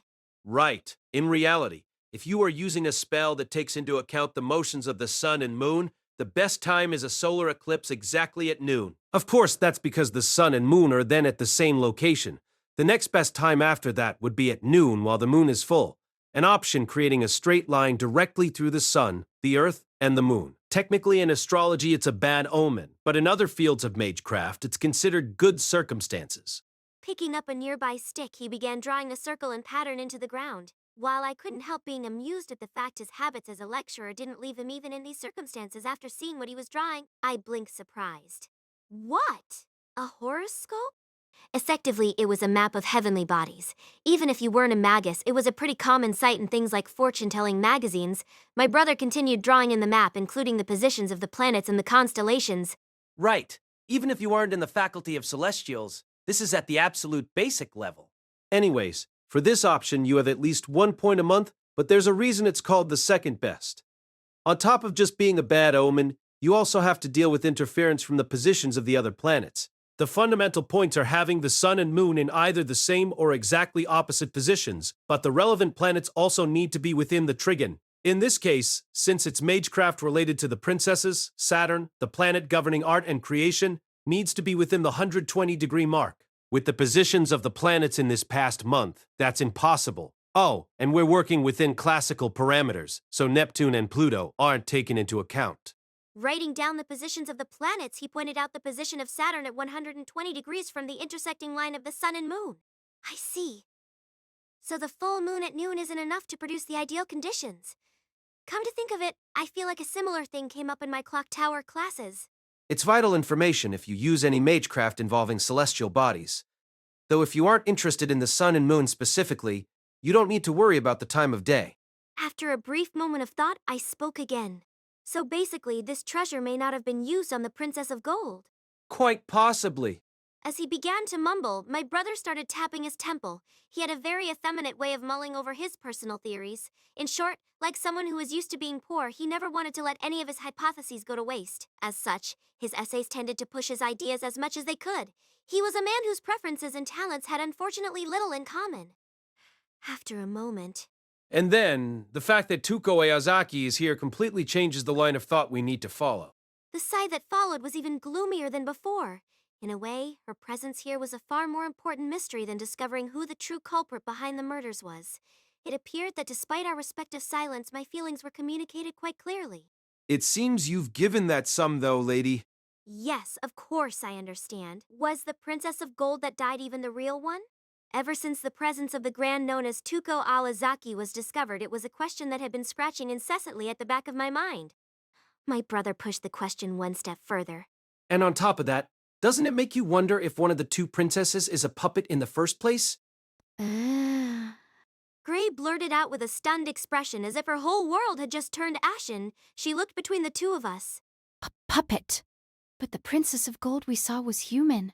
Right. She couldn't have been anything but human.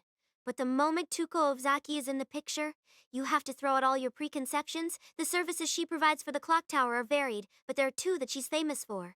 Yes, two things. I said that she was famous for them rather lightly, but in the clock tower, where the most elite magi of the world are gathered, there was rarely any research that deserved attention from outsiders. At a basic level, magecraft was a discipline that focused on the past, but more than that, the highly individualistic nature of magi meant they had little time to concern themselves with the research of anyone but themselves. As such, for something to get the attention of others, it needed to be powerful enough to completely overwhelm each observer's own individual research. For magi that had spent a considerable amount of time in the clock tower, their own individual purposes and principles is generally what drove them into one of the long-standing factions. The clock tower was, broadly speaking, the best environment a studying magus could hope for, but those who truly wished to cooperate in search of the deepest mysteries, prizzing free the secrets of the already entrenched factions, was a precondition to even trying. However, from what my sources told me, after wandering through a number of the Faculty of Creation's classrooms, she ended up not aligning herself with any particular faction. In any case, her work lined up as first, the reconstruction of foundational runes that had fallen into decline. Rune Magecraft itself is quite famous, and a certain portion of Magi today have been using and researching it for a tremendous amount of time. However, most of them have been lost to time. Despite that, she was able to recover and reconstruct a large portion of those lost runes. If the rumors are to be believed, even beyond recovering the 24 runes of the Futhark alphabet that undergirds the Magecraft as a whole. She also managed to parse out a number of primeval runes that were supposedly lost back in the Age of Gods. The rights to the former were sold throughout the clock tower, while the latter were apparently sealed away for safekeeping in case of her sealing designation being fulfilled. The clock tower really pulled no punches. Comparatively useful or low-level formulas were regulated by way of patents, but the high-level spells, the kind that could serve as the backbone for an entire faction, were sealed away in a treasure trove somewhere under the pretext of keeping forbidden magecrafts in check. Would that regulated knowledge ever find its way out to be used by someone? As far as runes were concerned, the originals supposedly existed with the Thule Society, but it seemed to me like they were happy to hoard them away until the magical foundation of runes declined to nothing anyways. Magi truly had an astonishing penchant for holding on to their secrets. The other is for her abilities as a peerless puppet maker. Gray responded by tilting her head. I thought the concept of human imitation was... Of course, that was the same thing I had thought when the automata first attacked us. Right. The circumstances are a little different than they were with rune magecraft, but the concept of human imitation is certainly in decline, which means she has somehow managed to resurrect two strains of magecraft that were thought to be defunct. Though Gray remained silent, I nodded strongly. That's right, it was ridiculous. To bring two lost forms of magecraft back from the dead, even if imperfectly, felt more like a comedy. It was akin to bringing someone back from the dead, reaching into the realm of blasphemy. Who did she think she was? Trying to play God like that. But that was, of course, why she was a Grand. The ultimate peak of the clock tower, above even the highest realistic rank of Brand. As if Gray had just realized something, she suddenly looked up. Then, that automata was... Naturally, one would think it was a creation of Tuko Eozaki. Until now, I wasn't very confident. Of course, there were no other magi that could make such an automata. If you looked at the whole clock tower, besides her, you'd be lucky to find one or two. However, if that were the case, would she use an automata like that for a crime against another magus? It was like leaving her name tag at the crime scene before leaving. She couldn't be that foolish, could she? Or perhaps she had prepared another trap to corner us further should we attempt to expose her. From the start, it didn't seem like there was much intention of trying to find the true culprit. If this was all a ruse to get at me as a member of the Lord El-Melloi II faction, then that was certainly a possibility. But there are plenty of other possibilities. For example, an automata made before the field collapse could be refurbished to look new. Basically the opposite of trying to make a counterfeit antique. I see. That kind of crisp, clear jump to a new train of thought was very much like my brother. The wind howled as if taunting us. Only I know the truth behind this mystery. Thought following that logic, would that mean the dead body was a creation of Tuko's, and the real Princess of Gold is still alive? That's how it looks, doesn't it? Then the culprit's motive is? In response to Gray's simple question, my brother pressed his chin in thought. At first, I considered it might have been a ploy by Iselma to strike a blow against us, but the risk doesn't appropriately match the reward. If their plan was to attack the El-Melloi, they'd need to do it at the lowest cost possible in order to strike a profit, as it were. As it is, they are far too deep in the game. Even if we are taken down, if it looks like an obvious trap, there's no way El-Melloi will just sit back quietly and watch. I nodded. If their goal was to mire the clock tower in an all-out war, then that's different, but the difference in strength between Trembelio and El-Melloi isn't that extreme. It would just evolve into a bloody swamp where no one wins. Well, the church would probably be happy with that, at least. The Holy Church, who leaned towards the annihilation of mystery, and the Magic Association, who leaned towards its preservation, were like water and oil. Well, from the start, it was foolish to think that an organization that existed to worship God and an organization that sought to discern the nature of magecraft would get along well in the first place. According to my brother, many Western forms of magecraft operated under the presupposition of God's existence, but they viewed God more as a means to an end. To those who held a true faith in God, that was all the more unforgivable. For a while after that, with the topic exhausted, silence settled over us. Right, dearest brother. Would you mind taking a look at this powder? Suddenly remembering, I pulled a handkerchief out from my pocket. Or to be more accurate, I pulled out the thing wrapped in that handkerchief. It was the powder I had picked up at the scene of the Princess of Gold's death. I knew that it had a certain amount of magical energy in it, but beyond that I couldn't discover any more. Hold on a minute. From a small bag, my brother pulled out a magnifying glass. An alchemist, or maybe more appropriately, a police investigator from 100 years prior. He gave off that kind of impression, but somehow it felt appropriate for him. He was the type that just wouldn't get along with the magie of the clock tower. Is this some sort of ash? I thought so as well, but beyond that, I've got nothing. My brother was oblivious to my shrug. For a while, he stared at the ash as if entranced. After staring through the magnifying glass for a while, he removed it and looked at it with his bare eyes. Then he took a small bit in his fingers and threw it in his mouth. Hey, are you mad? Without answering, he played with it in his mouth for a bit before spitting it back into his hand. After looking at it in his hand for a bit, he whispered, I think I know what this is. Oh? I thought your previous life as a dog was resurfacing or something. That's a pretty Eastern idea if you're talking about reincarnation. But Perrault, Basile, or perhaps the Venus de Milo, all the way back from Greece. With his head bent down, he humbled for a while. It almost felt like he had forgotten I was there. Hey, you in there? Please, let me think for a bit. At the highest level of the Tower of the Moon was a workshop. Many magi preferred to have their workshops either underground or at the highest possible point. It was a difference on whether you wanted to channel the power of the earth or the power of the heavens. The particular unique situation of England meant that traditionally the power of earth was strong, to the point even the clock tower held a plethora of underground workshops, but Iselma was an exception. The cramped space was overflowing with books, test tubes, stills, and flasks. Perhaps in keeping with the principles of the faculty of creation, even a number of exceptionally beautiful paintings and statues were mixed in with the clutter. In the corner of the room was a canvas whose reek of turpentine led to the belief that perhaps even the owner of the workshop, Lord Byron, was often wont to take up the brush himself. Now the sharp smell of smoke filled the room, the scent of a meerschaum pipe. Though he no longer did so in front of others, the chance stop for a moment and enjoy the pipe was a rare pleasure for him. Today, however, the taste of that special tobacco offered him no comfort.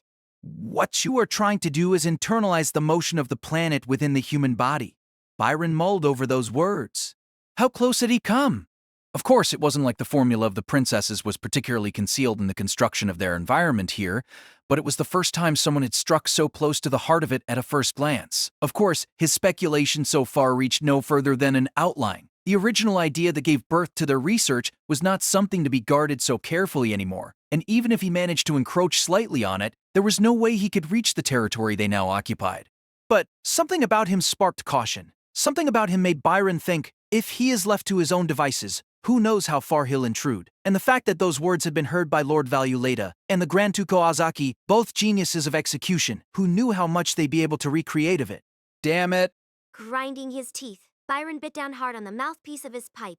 He couldn't shake the fear that the path they had been walking for hundreds of years was being intruded on. As far as history was concerned, even the old head family of the El-Melloi, the Archibalds, couldn't match Iselma, yet even so they just couldn't seem to pull ahead. To recreate the ultimate beauty within the human body, after electing that path they had begun their long, tireless tread down it.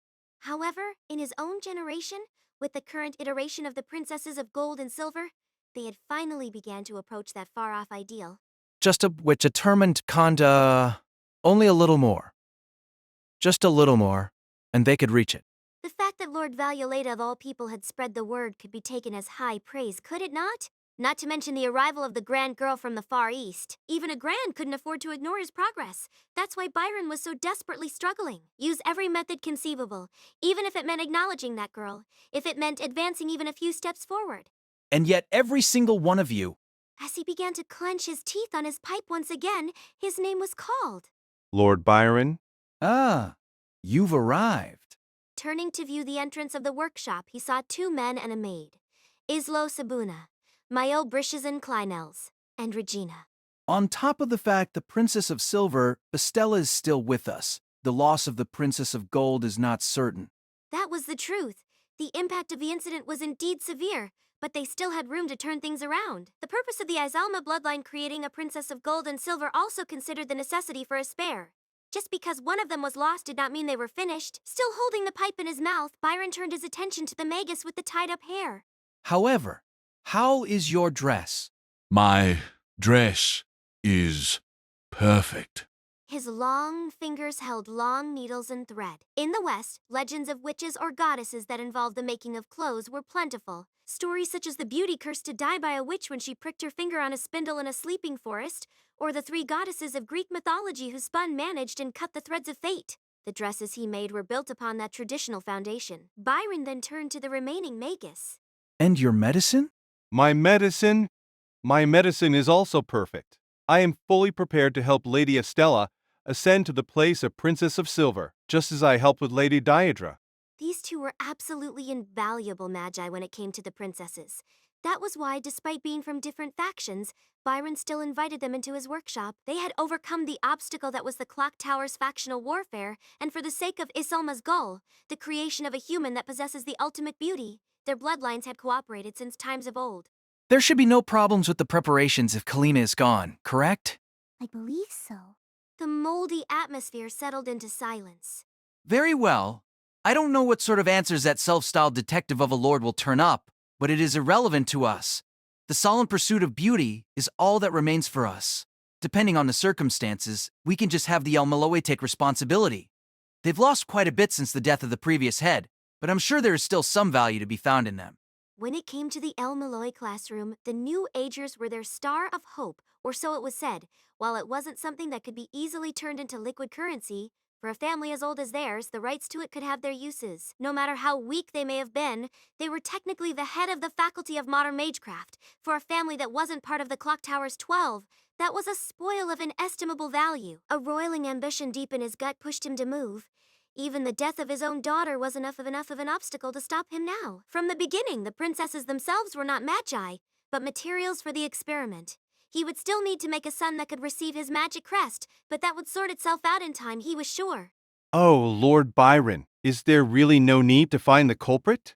From his perspective, that was a completely natural question. Even if the spare that was the Princess of Silver existed, even if it was just to take the opportunity to exploit the El-Melloi while they couldn't just stand around and let the killer of the Princess of Gold get away with it. As long as the incident remained unsolved, who knew which of them would be the next target? For a magus that was used to battle, more than any sense of justice, they would feel the need to settle the case out of self-preservation. For Mayo and Islo, though, that wasn't the case. They may have had some sort of trump card up their sleeves, but they weren't the type you would expect to come out on top of a violent confrontation. In that way, they were completely different from those magi that had gathered at the Castle of Separation. In short, you want to say you don't think that Rain's girl is the true culprit? No, I wouldn't go that far. However, his natural timidity prevented him from saying anything further. There is no need for you two to be concerned. But... I said there is no need. Byron immediately shut down Mayo's attempt at arguing. Understood. Bowing his head deeply, Mayo made his way out of the workshop, followed by the other two. Watching them go, Byron did not lift his gaze from the door after it shut behind them, whispering softly to himself. But there may be one more trick at play here. Tuko Azaki's room was located in the Tower of the Moon. While most other guest rooms were in the Tower of the Sun, she had been located here because she arrived before the assembly. Invited from time to time, she would give half-hearted advice on magecraft, but really it was more like she was a simple house guest. Perhaps because she had been there so long, her room had begun to reflect her tastes well. An old-fashioned globe, an assortment of gossip magazines mixed in with philosophy and magecraft-related texts, and large numbers of springs and tin plates that seemed indiscernible from garbage occupied the space. Now on her desk was a well-used real-type projector. As expected of Iselma, using an antique that looks to be almost 100 years old, despite having more modern ones easily available. She muttered, scrutinizing the machine with fascination. In her case, of course, there were magical properties to it, but she was more interested in the history of the device itself, just as a jewel carried by many different people over a long time began to be stained with their thoughts, making it easier to using in production related to magecraft. A tool like this, touched by the feelings of many people, would also begin to develop its own kind of mystery. While for most objects that mystery stayed concealed forever, in some rare cases it would bloom forth, like the Tsukumogami of her home country. What have you shown, I wonder? What do you want to show in the future? Though the last kid was still missing something, so I left her to her own devices at the Ryan Girls Academy. Tuko spoke to the machine. Her narrowed eyes and fingers ran across it as if to directly prise the machine's history from its frame. As her hand still moved, Yes, like that. Come on soon. she continued to speak. There was no one to be seen in the room besides her. Despite being buried in her own personal things in this large room, she seemed to stand out. By the door, a certain figure had appeared. Was it you? I didn't think you'd show up now of all times. Tuko said, removing her glasses. For her, these glasses were like a switch that changed her response to the outside world. Of course, if one's perspective changes, their reactions will change as well, or so she thought. If you tried to perceive the world as a single person, there were all manners of things you would miss. To say it in another way, when humanity looked down to discover the atom, or up to discover the universe, the world had certainly expanded for them. Of course, whether that was a good thing or not was debatable. The idea that moving from a small room into a luxurious mansion didn't necessitate happiness was a universal. You aren't the culprit. Well, that's not really important. I'm not really all that interested in that incident. That goes for most people here, don't you think? Everyone here was that kind of magus, no? The reality here was just as Rhaenys had thought. While calling it a murder case, the focus wasn't on the search for the true culprit. Rather, this was a war by proxy between the clock tower's disparate factions. The culprit who killed the Princess of Gold and her maid was no more than a single card in that game. While it was a truly important card, without some matter of definitive proof, it was no more than that. What held more significance was what kind of ripples this incident would create. In the current situation, the aristocratic faction headed by Lord El-Melloi and the democratic faction headed by Trambelios were at odds. However, if El-Melloi were to be crushed here, the scales would no doubt tip in Trambelios' favor. Considering the influence of the El-Melloi, it would by no means be a fatal blow, but it was enough to make a significant impact on the clock tower as a whole. And as ripples gave birth to more ripples, an all-out war between Magi being the end result couldn't be ruled out. From a cold war to an intense battle. Of course, Lord Violetta and Lord Byron were fully aware of that. The reason they allowed Lord El-Melloi II to intervene was that he was, in the end, a better catch than his sister. No matter how famous he had become by attaching the responsibility of this case to his name as Lord, the stakes had become many times greater. For example, it was within the possibility that El-Melloi could end up switching sides to the Trambelio faction. Inorai seems pretty attached to him too. Gee, Mage never change, do they? If one had known her past self, for example, if Ornarai had heard that, she may have even frowned in concern. It sounds like you've been in contact with a very unmagus-like point of view recently or something. So? Are you afraid about the fact that he showed up? While he might be mediocre as a magus, as a researcher he's first rate, and on top of that, you could even say he's well beyond first rate when it comes to seeing through the magecraft of others. The visitor threw back a number of words. I agree that... As if surprised, Tuko turned. The visitor's words and conditions had been beyond her expectations. Ah, no need to explain the situation. That fee will be more than enough. If those are the terms, then I guess it looks like Lord El-Melloi II is my enemy now. Despite being the middle of the day, in the forest it was quite dark. Far from the place the incident earlier had taken place, this was the forest east of the Tower of the Sun. From the depths of the darkness, where overflowing greenery and a thick canopy strive to keep out the sun, a hoarse voice called out. So, what will you do? You heard how Lord El-Melloi II was talking. Half of it is already exposed. At this rate, there's no telling how tomorrow will unfold. An old woman, leaning on one of the trees, responded in a playful voice. It was Lord Valuletta. And if he finds the true culprit, so what? Neither you nor I are interested in smoking out the culprit here. Logically speaking, it's no more than a single card in this game. That card might have feelings of its own, you know. Then? Are we going to call for him? Sure, I mean, I already have your cooperation. In any case, he's my employer after all. With a satisfied smile, the self-styled spy, Mick Grigili laughed. After that, a few hours passed. The sun had set considerably, and the Tower of the Sun's shadow had stretched out to match it. Unfortunately, it was hard to say that we had come to a satisfactory conclusion. All we had managed to accomplish was filling my brother's notebook with theories and hypotheses, and then crossing them all out as unacceptable. Thinking of the sun as a stand-in for Helios in the formula is no good! On the other hand, using Selena or Nana in place of the moon and utilizing the attributes of the sacred beast strays too far from the starting point. The towers are too large of a factor, leaving them as just a superficial cover doesn't make any sense. Master? No, the sun and moon aren't part of it after all. Is that treasure really not part of this? My brother's honest monologue continued. To think that this pathetic expression came from the same man who had so gallantly intervened, facing down the head of one of the three great families, was a strain on the imagination. Hey, are you getting stuck on that again? Are you gonna finish within Lord Byron's time limit if you keep going around in circles like this? From the start, clearing up the mystery and solving the incident was only a single card in the game. In order to clear the doubt around me and release the captured Trimmal, a much more powerful move would be necessary. That was why Lord Byron had only allowed us to move within a certain time limit. Getting tripped up at this stage was not helping. Yes. Well, perhaps as far as this is concerned, we'd be better off waiting. Just waiting? Well... His voice seemed to hold a terrible melancholy. It was the kind of voice he used when grappling with a very personal problem. However, as his gaze wandered across the damp ground, his expression slightly wrinkled. Oh! Suddenly, I felt a faint pain in my eyes. The reason for that was immediately apparent. From the trees a short distance away, the shadows began to grow. While it was certainly nearing evening, the direction the shadows were cast was entirely different than that of the Tower of the Sun, even discounting their unnatural length. On top of that, though, the shadows stretched across the gently swaying grasses. They were motionless on top of them. Silently, my brother removed the cigar from his mouth. Whispering a small spell, the flame at the tip of the cigar grew. Laying that flame near the grass, he placed it in the unnatural shadow. Oh, wow. The shadow screamed. Leaping up from the darkness was a golden-haired, blue-eyed boy. Desperately trying to extinguish the flame on the seat of his pants, he continued his crying as he turned to us. I was discovered. What are you doing here, Flat? I did it, Professor. In Japanese, it's like, how do you do? Japan's greetings are pretty deep. Kinda gives off a Buddhist feel, don't you think? With a simple-minded innocence, the blonde boy spoke vigorously. Most likely, what we had just seen was illusion magecraft. Using shadows to hide one's own body was a popular style in Germany, if I recalled correctly.